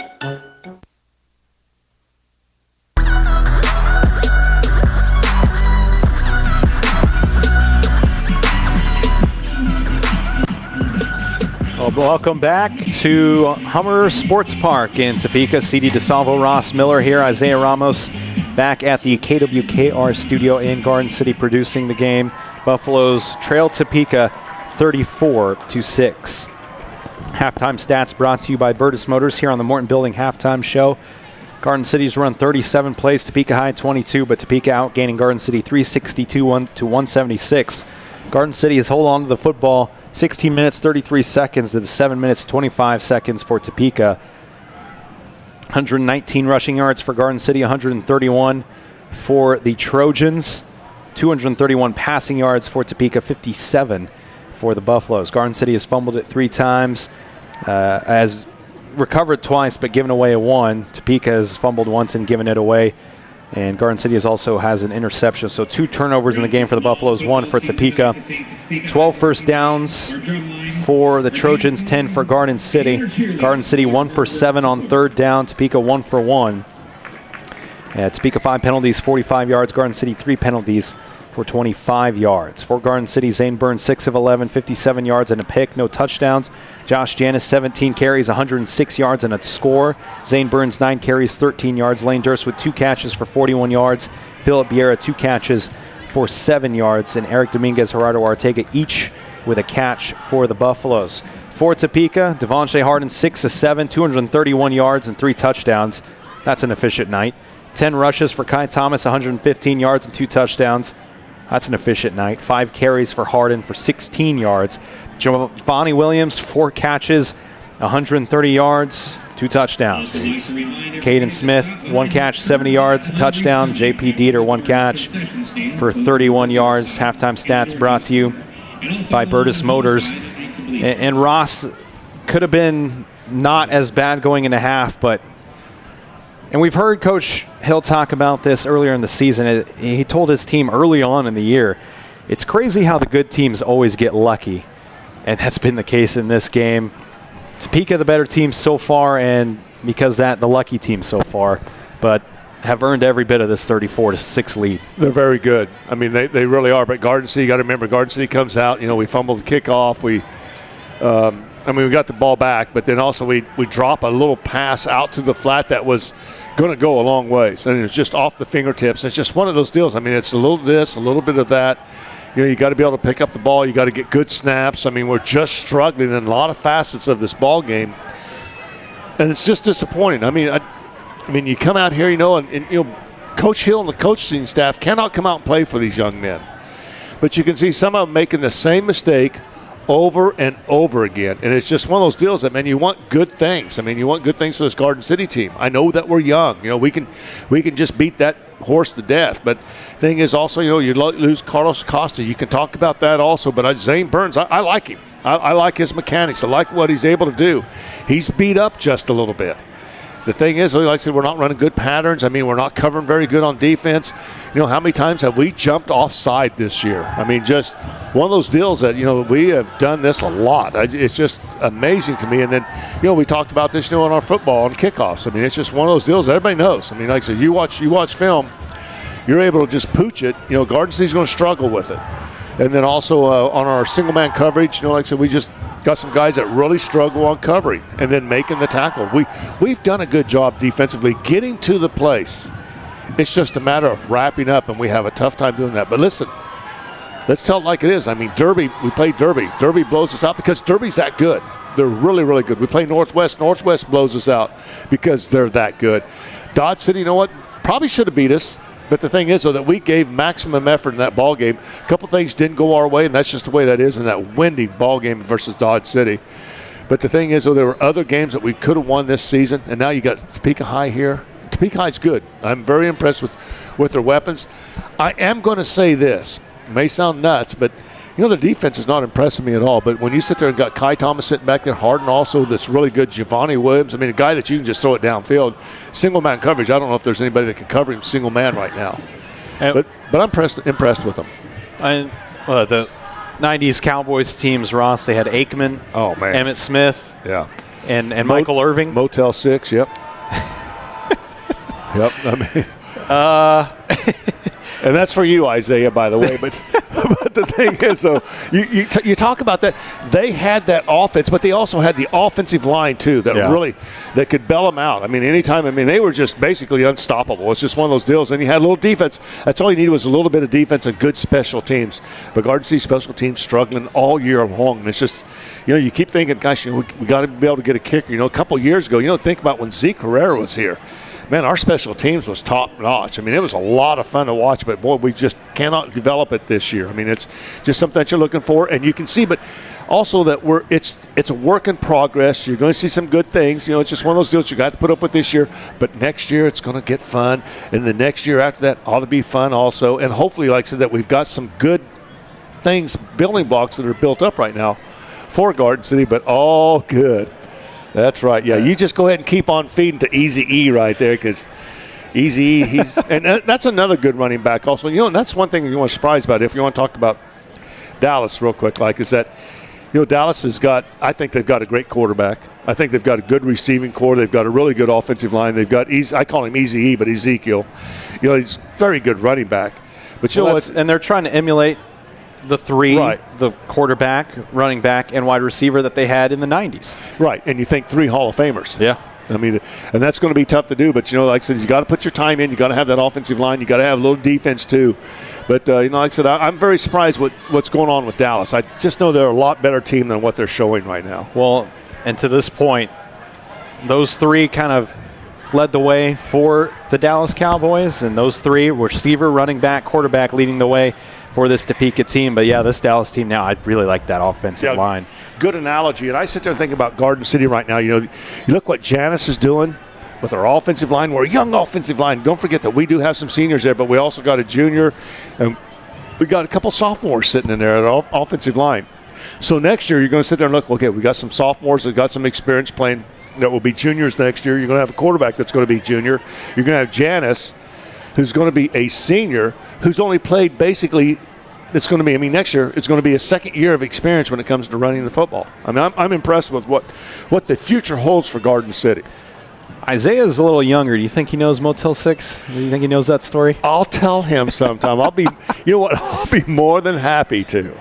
I mean, that was before even my time. Yeah, we're talking about our producer back at the, at the office on the board that's running the show. And Isaiah does a great job. Really appreciate him. I've known that young man for a long, long time. But I tried to convert him over to be a Green Bay Packer, but for some reason he just hung right in there with the Dallas team. Some scores. Hey, Hayes High just hit a 42-yard field goal. They're on top of Goddard Eisenhower 10-6. You got to remember that Hayes is also a young team, just like Garden City. Good. Derby on top of Wichita North. No surprise there. 63-0 in the second quarter. Wow. I mean, and Derby's going to be the class of the field. I mean, let's put it that way. How's that old saying go? To be the man, you got to beat the man. Dvorak will kick off for Garden City, going left to right in their all-white uniforms as we begin the second half. Back deep to receive is Kai Thomas. That ball is on the ground, and it's going to roll and be taken by an up man at the 15. Looking around the middle of the field now, bouncing at the outside and taken down at the 21-yard line. And that's where the Trojans will take over. Carrying the football for Topeka was Janus Gilbert. You're talking about Derby. Derby won its 21st straight game last week.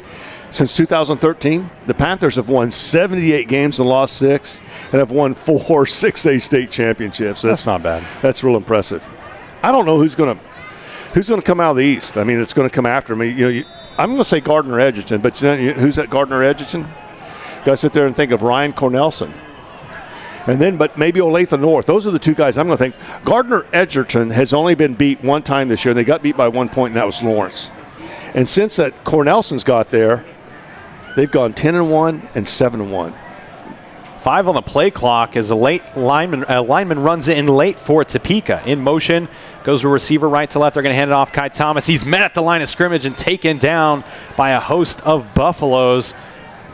And among one of the tacklers there, Trey Newsom, gained to the 21-yard line. Boy, that didn't look like Kai Thomas. It was Kai Thomas on the run, but man, it just seemed like he just...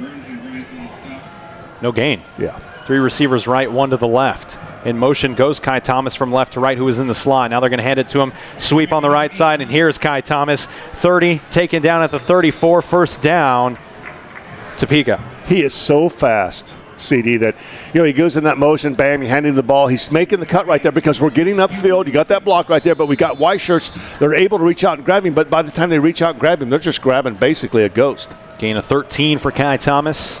First and 10. Topeka on the opening drive of the second half. This is keeper Harden. Harden just shaking and baking his way to the 45, 46, finally taken down on the play by Terrell Elliott. Fuji gets in the backfield. Fuji thinks, you know what, I'm going to be able to grab him, throw him down, get a big-time play. Harden just able to outmaneuver him. Do a little dance this way, do a little dance this way. Fuji's a big dude. Fuji's heading forward. Harden's able to just dance by him, get positive yardage. Harden's 6'4", 205. I think he's bigger than 205. Commit to Kansas. We will play in Lawrence. And Charez, the ball got snapped. Charez went.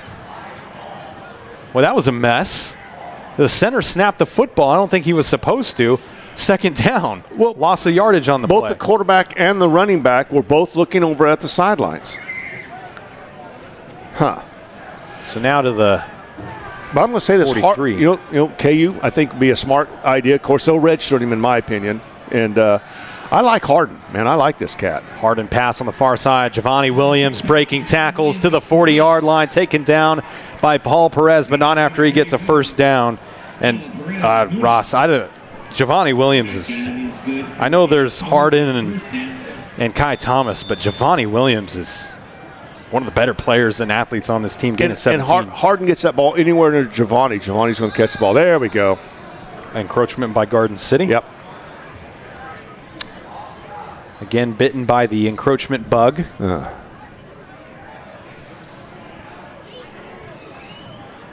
Wow. So that'll be 5 free yards for the Trojans.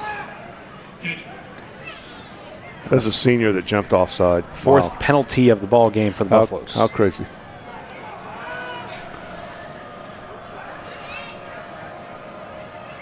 Tight formation now. Harden's going to draw back to pass. Moves to his left. Now throws it deep down the field. He's got a man. And it is incomplete.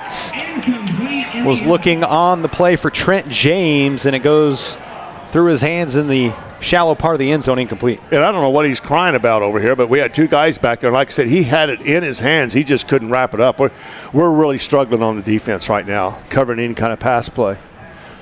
Secondary has struggled this season. James, a senior also. Man, a lot of seniors on this ball club. Garden City has given up 852 passing yards this year, 107 a game. Here's a pitch out. Kai Thomas left side, 35-30, and inside the 25, I think just shy of the 25 to the 26.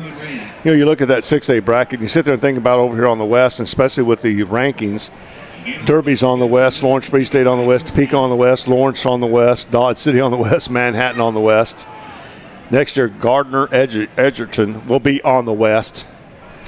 Wow. Figure that one out. Yeah. As close. One of the closest teams to Missouri that there is. I was talking to the guys next door here at Topeka, and we talked about the Keisha rule right now that you're going to have to sit a full year, and he said that will affect Topeka High. First and 10 for Topeka from the 26-yard line of Garden City. Here's a rollout, stop, pop, throw down the far sideline, and Reyes comes back to make a play. It was a short throw by Harden and tipped and knocked away by Christian Reyes. Well, it's just how like it is. You just underthrew it. But we talked about that. Keisha passed this rule, and I like it. It's the deal that, no more of this. Once the season's over with, you go move into that district there or have a parent or whatever, you go to that school, you just have to wait half a semester, bam, then you're eligible. Yeah. You're eligible about March. Grow up in Highland Park, don't want to play football for them because they lost a lot of games, so you move here.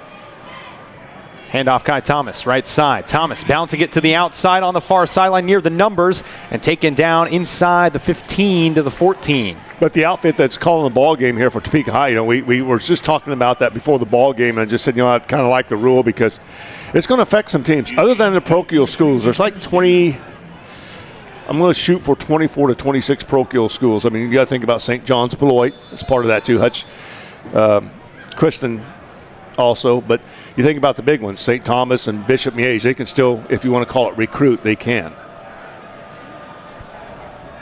Ball on the 14. Here's a handoff. Kai Thomas almost gets taken down for losses. Got to be a hold. And there finally is. Sergio Garcia got held. Taken down at the 10 is Kai Thomas. And that's coming back. Boy, thank you on that. Great job getting into the backfield. Going to make the tackle right there. Garcia was. He's just a sophomore, 185. He's holding his arm right now, or elbow. But he's there making a tackle. And then he's got the offensive lineman grabbing a hold of him and throwing him down. And a nice job there by the white hat. Recognized that. Bam. Threw the hold on him. Let's get the official call. It is a hold. The microphone not working for the official. Hold against Topeka. Sergio's in some pain too, though. Come on, man. And he's come on. He's another sophomore. He has come on. Took over that Mike linebacker position that A-Rod was in. 5'8", 185-pound sophomore. Comes into this game with 45 tackles. What a tough guy. He's sitting there holding his arm down. He's trying to lift it back up and get going. He stayed in the ball game. Ball now placed at the 29. But he is hurt, that right arm. He's actually holding it right now with his left hand. 1st and 25. Ball in the middle of the field for Hardin, who drops back to pass. He's in trouble. He steps up into the pocket, is momentarily wrapped up by Paul Perez, gets out of it. Now he's going to throw it down the field looking for a man. It's caught. Touchdown, Topeka. Giovanni Williams again on the catch, just fights for the football. Out jumps the Garden City defender, and another play made by Devonshea Hardin with his feet. Buys some time, throws it down the field, and Giovanni Williams Good again. Gravy. I mean, we had him. We had him here in the backfield. 29-yard touchdown. And he's able to escape us and gets to the open field out there and then tosses it. Wow. On for the PAT. I mean, yeah. So 8:51 to go. Holloman will try the extra point. He's missed one today. That one's through the uprights, and that one is good. That kick is good. With 8:51 to go in the third quarter. Topeka Trojans lead 41-6 over the Garden City Buffaloes after that 29-yard pass from Hardin to Williams, and that is Williams' third touchdown of the night. How crazy. We have said that game after game. We're able to get to the play. We just can't wrap him up. Had him dead to rights for a loss. And we've got two of our, what I'm going to call our reliable tacklers all over him. But we're going to tackle high. He's able to do his little dance, little shake and bake. Throws us off, rolls to the outside. Hey, you know what? I see somebody, a black shirt down there looks familiar. There's two white shirts around there. But I'm going to go ahead and toss it anyway because Garden City has showed that their defensive prowess on their wide receivers hasn't been very good. 2 minutes, 9 seconds on the drive. 11 plays. And that was the first drive of the third quarter. And a beautiful drive. Wow. 4 minutes and 9 seconds on the drive for Topeka. Garden City will get the ball on offense for the first time in this second half, trailing 41-6. Here's a kick from Holloman. It's deep to the 10-yard line is where Durst gets it. Now Durst at the 15. Not a whole lot of blocking ahead of him. 21-yard line is as far as he gets. He's picked up by number 7, Tylen Alejo. Gain of 11 on the return for Lane Durst. You look at 5A, you got to sit there with St. Thomas and Northwest again. I just don't think that Mays can get there, or Bishop Carroll, because Bishop Carroll and Northwest have already faced each other. Northwest took care of that one. You got Mays and May South. There is a chance that Mays and May South, even though they're basically about 2 miles away as the crow flies, they didn't play each other this year. But they've got a chance playing each other. If they would win out, both of them have to win 2 ball games and they'll play each other. That ought to be a really good one if that happens. But God, you got Northwest. Bishop, Carroll, Mays, and Mays South. Wow. Janice on the handoff to the 21-yard line, and no gain on the play for Janice. Cimarron on top of Minneapolis 28-0. Cimarron, good program. Good program, and one of their studs got hurt early in the season. Really good defensive player. 2nd and 10 Buffaloes, ball on the near hash, going left to right. Dodge City on top of campus in the third, 21-13. Mays ahead of Liberal, 49-8 in the third quarter. Boy, didn't Mays get kind of a wake-up call last week when they got hammered by Derby. There's a keeper by Burns, and he just falls in the backfield. A loss of 3 to the 18. You know, Dodge City, like I said, I'm not afraid to call this. Dodge City will win that ball game. But the thing is, though, I just was saying I'm not surprised because, Dodge City, it's not their fault. I mean, the amount of the schedule that they played. And, they've played, they've played some good teams. I mean, teams that they should win, but really just haven't dominated a whole lot of teams. Hayes now leads Eisenhower 17-6 near the end of the third. Good. 3rd and long for Burns, who's going to throw it out of the backfield to Janice, who catches it on the run to the 21-yard line, back to the original line of scrimmage. Boy, Janice is tough to take down by yourself out in the open field. Gain of 3 on the pass. 4th and 10. Garden City's going to have to punt again. But I think it's going to come down to Northwest and Aquinas. I wouldn't be a bit surprised if Northwest is able to knock off Aquinas this year. I know they're going to get him back for last year. But I know that Northwest lost a lot last year. Yeah. You just don't do that when you lose. Their defense is really good this year. But then how about Brees Hall? Brees Hall goes up Iowa State. He's done a very good job. He was freshman of the year, freshman of the week, 2 years in a row here this past couple weeks. Dvorak almost has that one blocked. Gets off a high kick, and it's taken. Fair caught by Giovanni Williams at the 47-yard line of Garden City.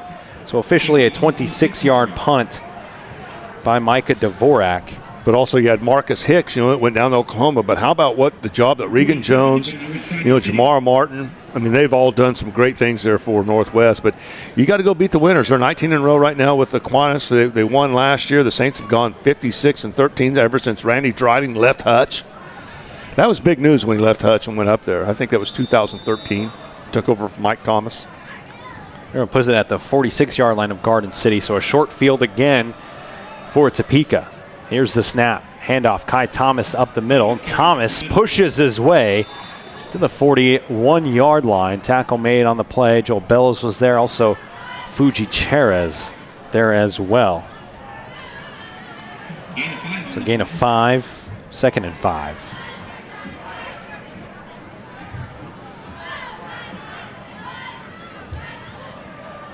Ball in the middle of the field. 2 receivers right for Hardin. And they're going to take the play clock down. 6:14 and counting, up 41-6 on the Buffaloes.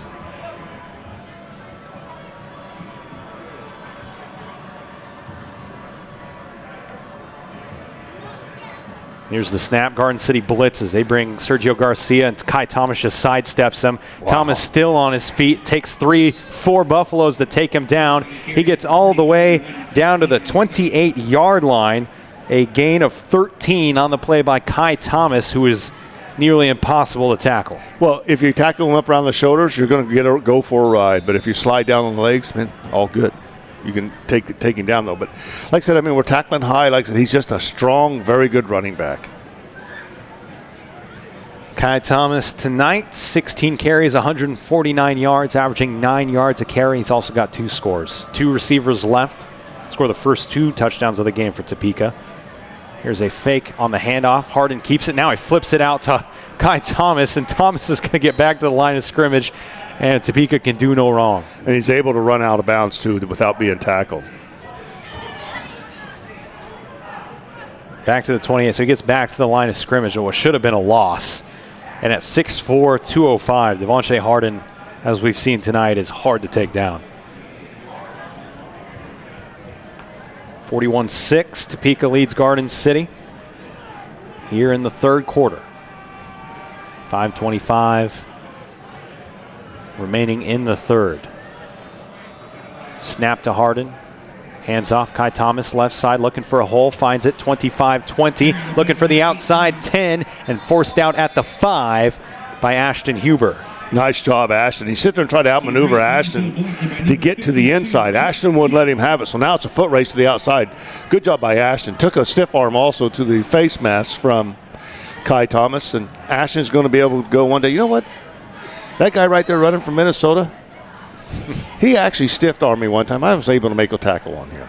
23 yards on the carry. First and goal from the 5 for Topeka. Handoff. Thomas up the middle. Dances. Gets a yard or two. And I will say this, a little surprised that you still want to keep your starters in there. I mean, it's all it takes is some big guy falling on the back of an ankle and either getting a high ankle sprain or even worse. 2 yards on the carry. On some of those players. You go to 4A Bishop Mays with John Holmes. They've won 5 straight. If they win again this year, they're going to tie Hutch. And that was Randy Dryling who was at Hutch. 6 in a row if they get there. Lawrence and Washburn Rule going at it will play Topeka. Stretching for the end zone, but down at the 1 is Devonshea Harden.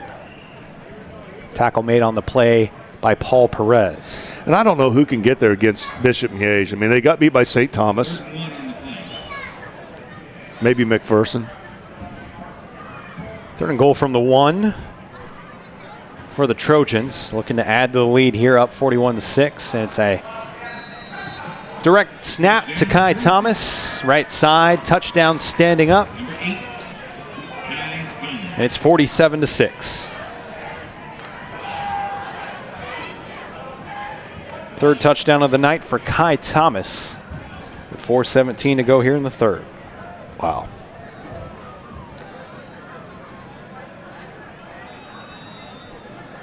I wonder what role he will play at Minnesota. I don't think he's big enough to be a Big Ten running back, is he?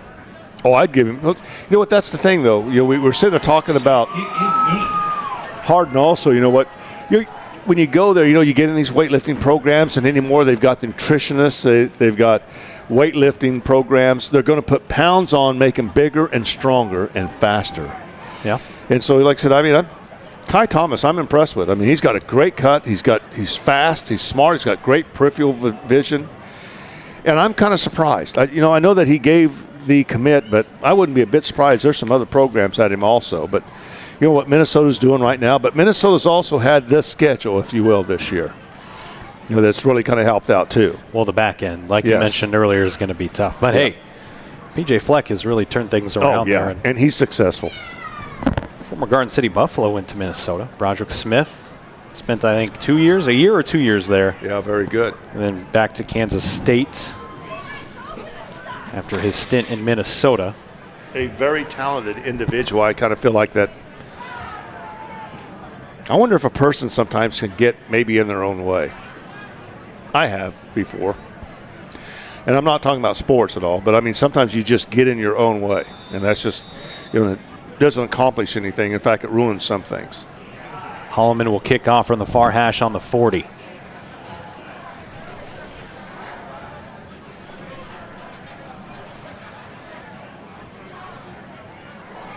From right to left, here's the kick. It's short again. Coming up to catch it at the 15 is Lane Durst. Durst being patient, using his blocks down to the 30-yard line. Nice job, though, by Lane. Great job there by the kickoff team, too. Some nice blocks downfield. Able to hold that up. Return of 14 on the play for Durst. I think they're going to say shy of the 30 to the 29. Gain a return of 13 yards for Lane Durst. And Garden City's offense takes over. Still the first team defense out on the field for Topeka, who will play the winner of Lawrence and Washburn Rule.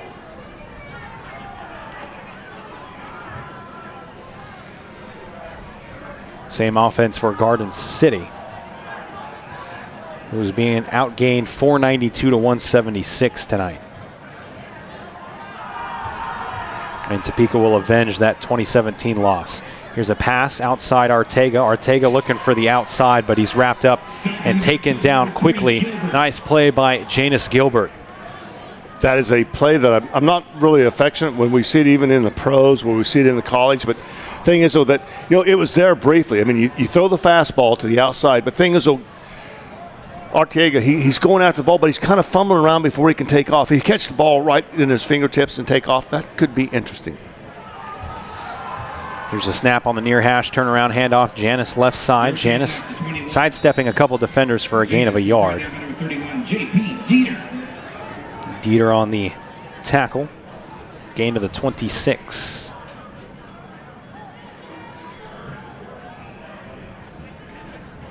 Third and 13 for Garden City. 3:18 to go here in the third quarter.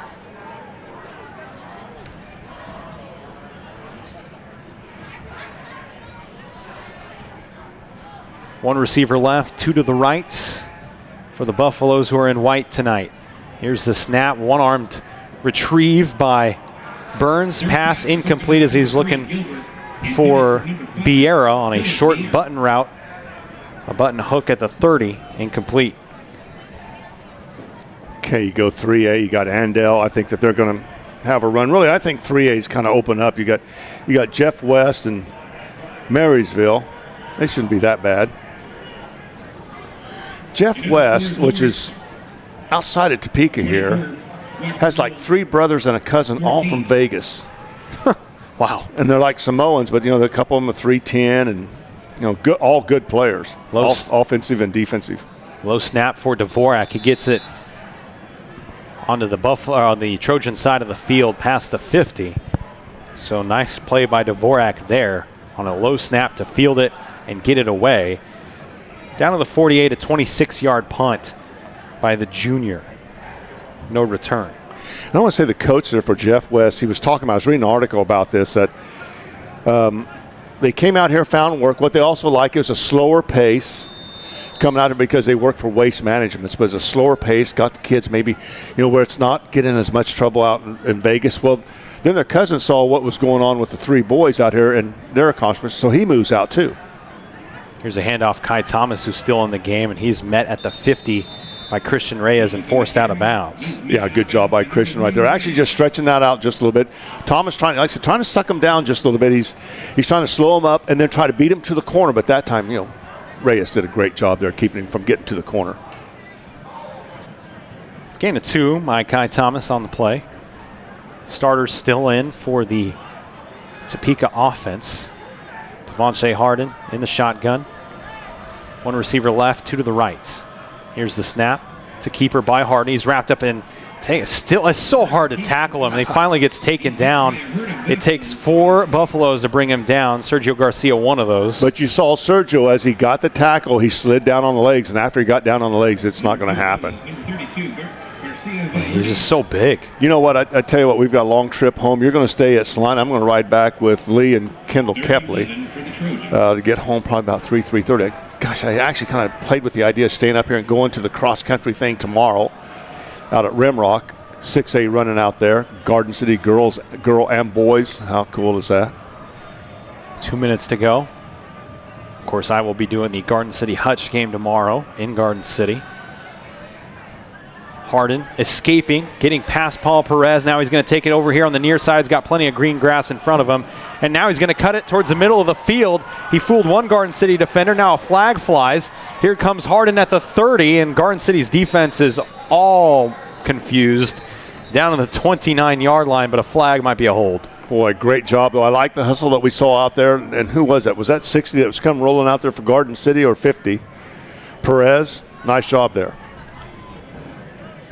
Just got outran to the corners all. But you think about that. You got Garden City, man. Now they're going to be fighting for their lives here. The girls are, because I say you got to have 2 wins, and let's move on. We got the first one over Lawrence Free State. We lost that second one.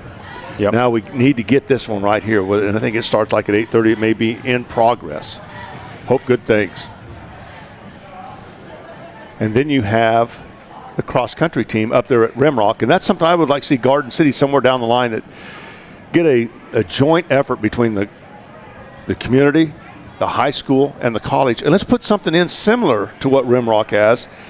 To me, it's a great builder. You have a lot of running going on out there. You will have teams come in from everywhere, and it's just not high school, but you can have college meets if you want to. You can go bid on some other things to come in. I'd like to see a major track out there somewhere for cross country. in western Kansas. Be a 1st and 10 after the penalty, a hold against Topeka. 1st and 10 from the Garden City 42, going right to left. Here's a handoff, a new back in the game, Talon Alejos, and he's tough to take down, just like Kai Thomas. Down to the 37.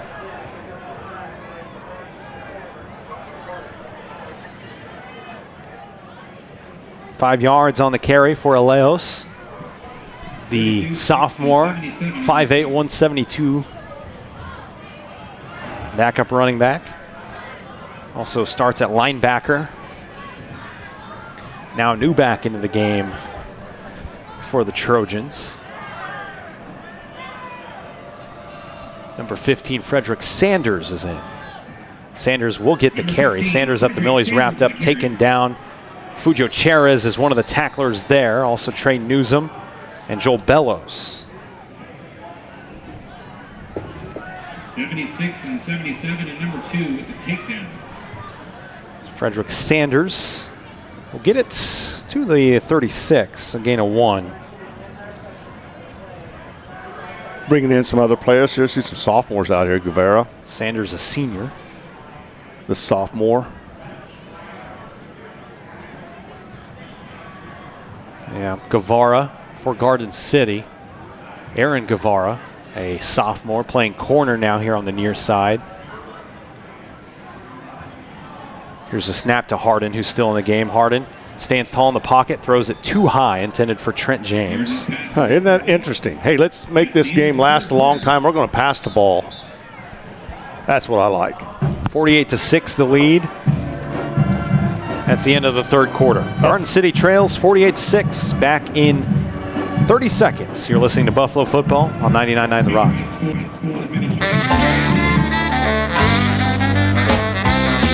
Harley, good job on catching that football. You really took one for the team with that catch. Kind of like A&A Body Shop. No matter what is tossed their way with vehicles that need fixed up, they always work as a team and get it done. Score for A&A Body Shop. Hey Harley, let's see if we can grab some after-game snacks. A&A Body Shop, the shop in town. Home of the car liner, baby.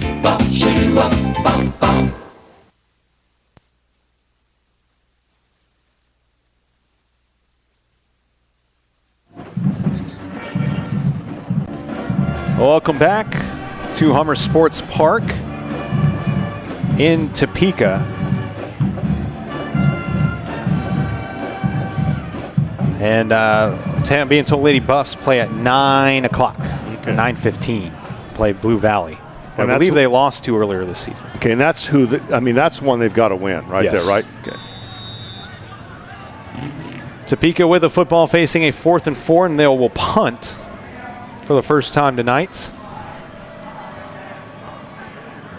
And back to punt is Kai Thomas, and barely gets it off. Fujo Cherez is going to get called for a penalty as he hit Kai Thomas after the punt. It was a touchback, but, well. This is going to go on Fuji, and this is just out of frustration.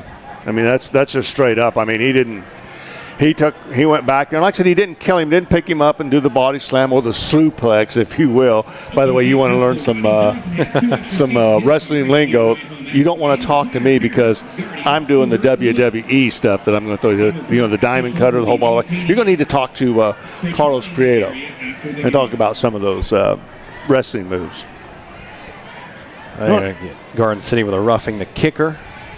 Wrestling team's going to be pretty good, too. I know some freshmen that are out here. You take Ryan Hyman. He's went up to Gunnison. Had a great showing up at Gunnison. How big was that?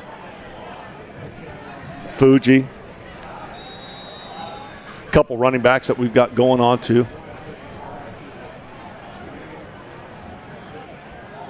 Janice and Dominguez. So after the roughing the kicker,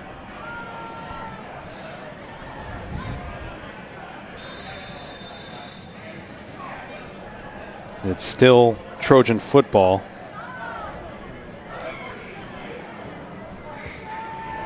And a timeout called.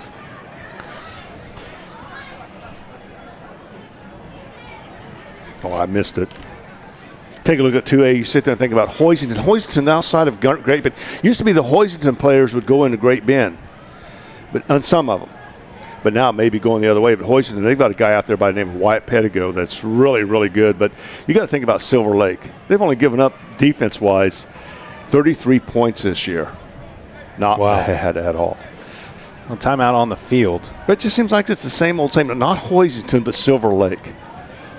And if you think Silver Lake, you go 2-8 and think it's same old, then you ought to need to bring up Smith Center and the job that Smith Center's done. Smith Center, the Redmen, they've won 18 straight since 2017. The Redmen are 32-2 with back-to-back state championships. 15 of those games were shutouts out of 34, big time. Oh, now, come on, Fuji. Just relax.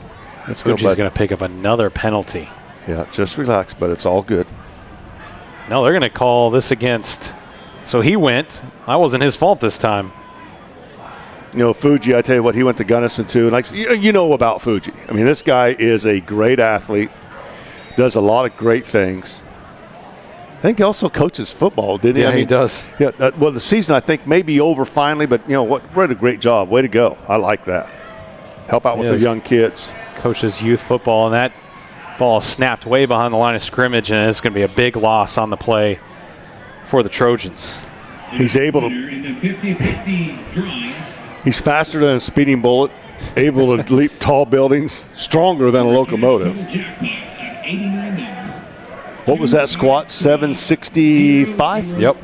Wow. The winning ticket, 253004. Champion wrestler. Holy cow. Home side concession stand. So after the roughing the kicker, and Fuji's been one of these guys that you sit there and think about. DeMarcus Elliott. Seems like, DeMarcus Elliott was around Garden City forever. And you sit there and got to think about Fuji about the same way. I mean, if I was some of these coaches from around the league, you'd got to think, hey, let me take a look at the ID there. He's got to be 23 or 24 by now, but it's going to be interesting where he ends up also. So third and forever for Topeka High. And that ball is on the ground, and it's picked up by Garden City. And guess whom? They recover the fumble. Help him up, number 7-7. Fumble on the play results in a Buffalo ball. Fuji on the recovery.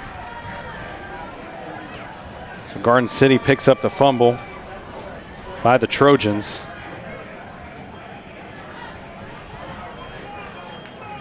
And Garden City will get it at the 48-yard line.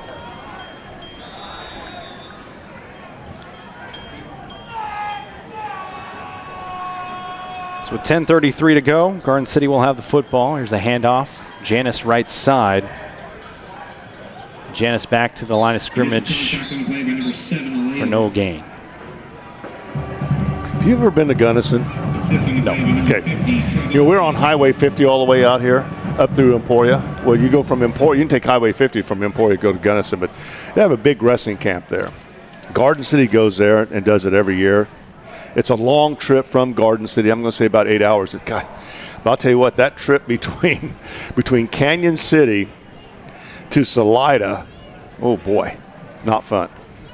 Burns in the backfield, facing a blitz, hands it off. Janice running left side is met by J.P. Dieter and then slung to the ground at the 50, and make that the 49 of the plus side of the field. So a gain of 3 by Janice. But while you go up Highway 50, you're going along the Arkansas River once you get up to Canyon City, and it's right beside the river. And you get back in there, I think it goes up to Monte Vista, I think is where maybe the Arkansas River starts in that basin. I think it's Monte Vista. Comes down all the way through Garden City sometimes. Manhattan on top of Hutch, 41-21. Students, you are encouraged to call your parents and make arrangements. Free State on top of Wichita South, 34-0. Yeah, Free State looks good. There's a snap, high snap, handoff. Janice sweeping left and dives forward to the 46. Dodge City on top now, 28-13 on campus. We were talking about Ryan Hyman and just found out that Ryan's actually wearing 9 and not 4. Okay. So we saw him in the ball game earlier. So that wasn't Aaron Guevara. Yeah. That was Ryan Hyman playing corner. Let's see, what grade is he in? A freshman. Big time. Think about that. I mean, as a freshman, even a sophomore playing on a 6A program, that to me that says a lot. 4th and 4, Garden City. Snap to Burns. He's going to throw an out route to Keelan Beasley, and it's picked off and then fumbled out of bounds. Are they going to say incomplete? I'm going to say that, yeah, I agree. Interception. I agree. Good call. Intercepted at the 40. Hey, the air's starting to clear up a little bit. Must have ran out of hamburgers down there. 8:24 to go in the ball game. Garden City trailing the Trojans of Topeka High 48-6. Garden City will fall to 2-7 for the second straight year. You know, you and I talked about this earlier about the 2A and what Cimarron's doing. You know, Lakin has had a great campaign this year. Lakin gets beat by 3 on a last-second field goal at Cimarron, 17-14. Be interesting to see how those two guys match up. I mean, Cimarron, you know, is winning, but see where Lakin's at also. Here's a snap to a new quarterback that's in the football game. Running over to the far side and wrapped up and taken down for a big loss. Demetrius Scaife, the sophomore. So there's some good teams out in Western Kansas. Think about Cimarron, Lakin, which we've talked about. Don't forget about Elkhart. This season, they've got a young man by the name of O'Hare down there that's pretty doggone good. He's good in offense, but also, like I said, you know, you get that level. And, of course, up here also, in some cases, you play both ways, but he's also really good at defense. Mays defeats Liberal 49-14. Hayes putting it on Goddard Eisenhower 31-6. Goddard Eisenhower down a little bit, but Hayes, like I said, we talked about this young team, young quarterback, young linebacker that I was already wanting to draft for the Green Bay Packers. They're going to be good. Here's a keeper by Scaife, and he's going to be taken down for a loss by Joel Bellows. Textbook tackle by Bellows. You can see he comes up and grabs the guy sitting there face masking him, but Bellows goes right down on the legs. Not going to go anywhere. Nice job there by Joel, just a sophomore.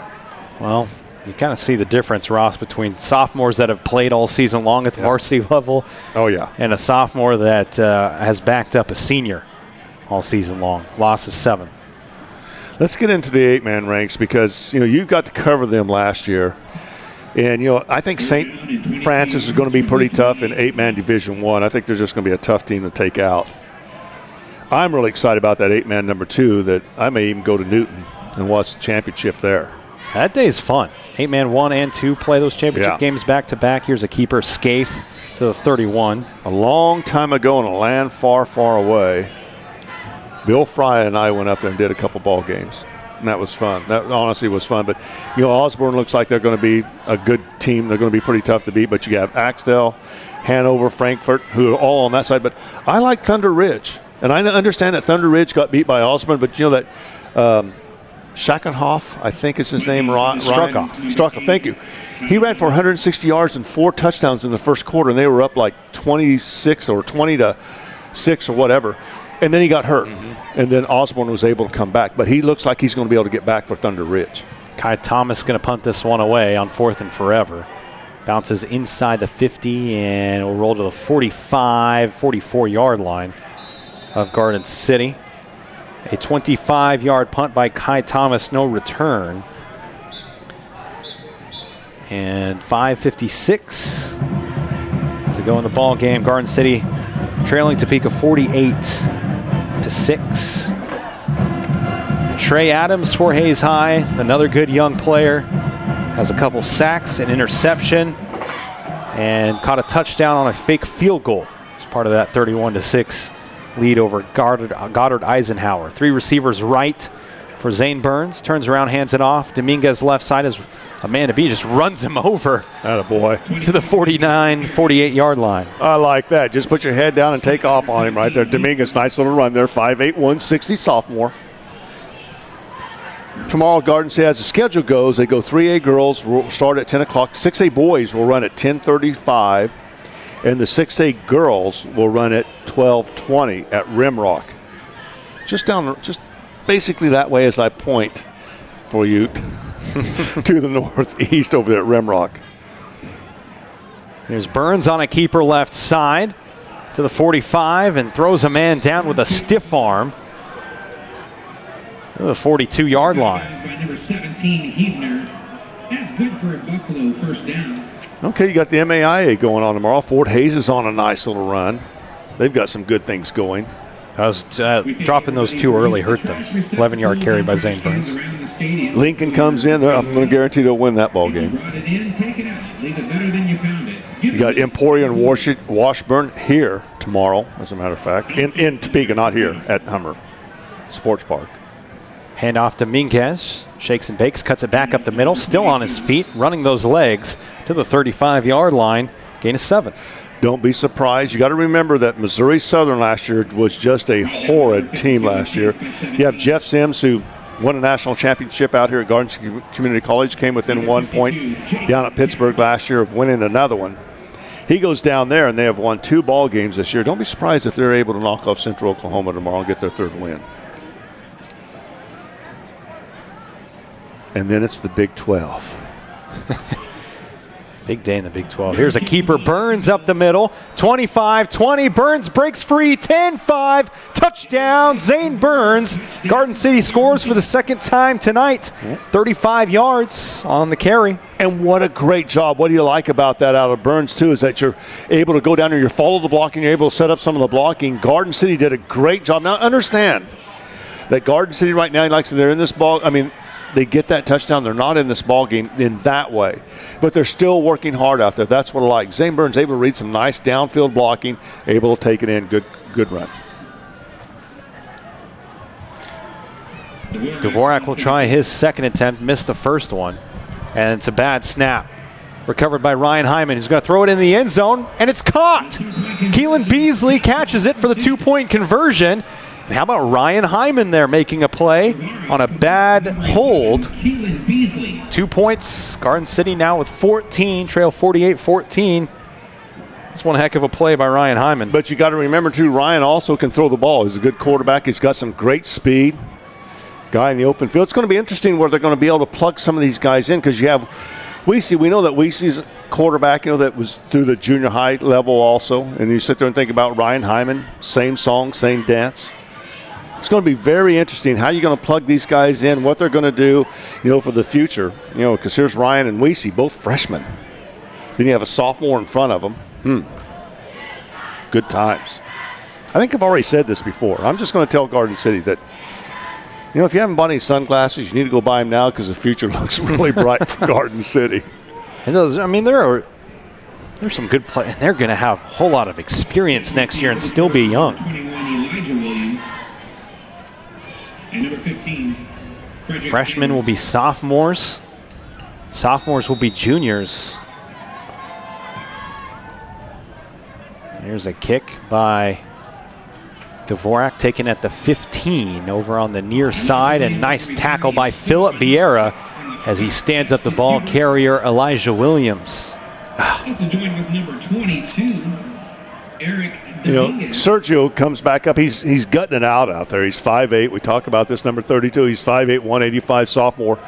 And then on that tackle, when he actually got held, he went down hard with the offensive lineman on him, and he still got that right arm. He's still banged up with that right arm. You could see on that tackle, he's got something going on there. And I know he wants to tough it out, but hey, you've done what you've done, man. Like I said, I'm impressed with him as a linebacker. Well, it looks like Topeka is going to take on Lawrence High next weekend. Lawrence on top of Rural, 38-14. They've got a good defense there at Lawrence. Got beat by 1 by Free State. Here's a quarterback sneak by Scaife. Backup quarterback pushes it forward for a yard. 23, 2 yards to the 23. So you see the 2 future quarterbacks, the 2 young quarterbacks out there, both freshmen right now, getting some playing time, and Ryan Hyman and also Caleb Weesey. We're going to lift Ryan at 5'7", 125. Dodge City running away with it now, 34-13, the lead over campus. Bo Foster, I really like that cat. He just threw a 9-yard touchdown pass, having a good senior season. Going to be successful, whatever he does. Here's a handoff, left side into the pile. Garden City stands up the ball carrier for minimal yardage. He made a big play. I really thought kind of maybe the difference maker versus Garden City was the screen. You know, and he kept looking left, because he knew where the screen was going to be, but he looked left. You draw the safety over, you draw the defense over, and then bam, you turn to the right. You know where your running back is, just toss it out there, and they took it off. I mean, once that screen was set up and he caught the screen, the running back did, you knew that was going to score because he just basically had everybody in front of him going down there blocking for him. But that's a good quarterback, and that's something that you teach. And Bo Foster, I understand, he's the coach's son. But the thing is, though, I mean, when you're able to look off, because you know where you're going to throw the ball, then bang, you deliver it. Nice play. Scott City defeats Holcomb 35-18. Here's getting taken down for a big loss on the play. How about Jonathan Grice, the senior, making a big stop? Minnick, ball carrier. Minnick talked about going up to Scott City last week, I believe, and went up and watched Scott City play. So they got some nice players up there. You talk about Holcomb, too. Holcomb's kind of on a rebuilding year. They've got a good freshman class coming up. Scaife loses 4 yards, 4th and 11 for the Trojans. I've been hearing about this young man I think his name is Lopez, a very good running back for Holcomb. Just a good football player as a 8th grader, but also as a wrestler. I guess he's pretty top-notch, too.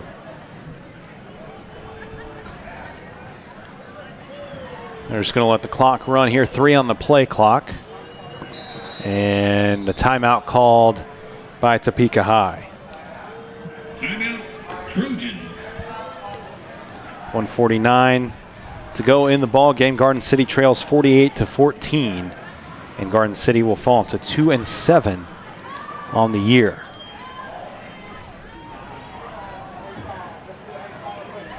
Topeka High able to score touchdowns on their first 4 possessions of the game. They fumbled on their 5th possession and then scored touchdowns on their next 3. And a third quarter score from Lawrence. Waynesburg Roll 13, Lawrence Lions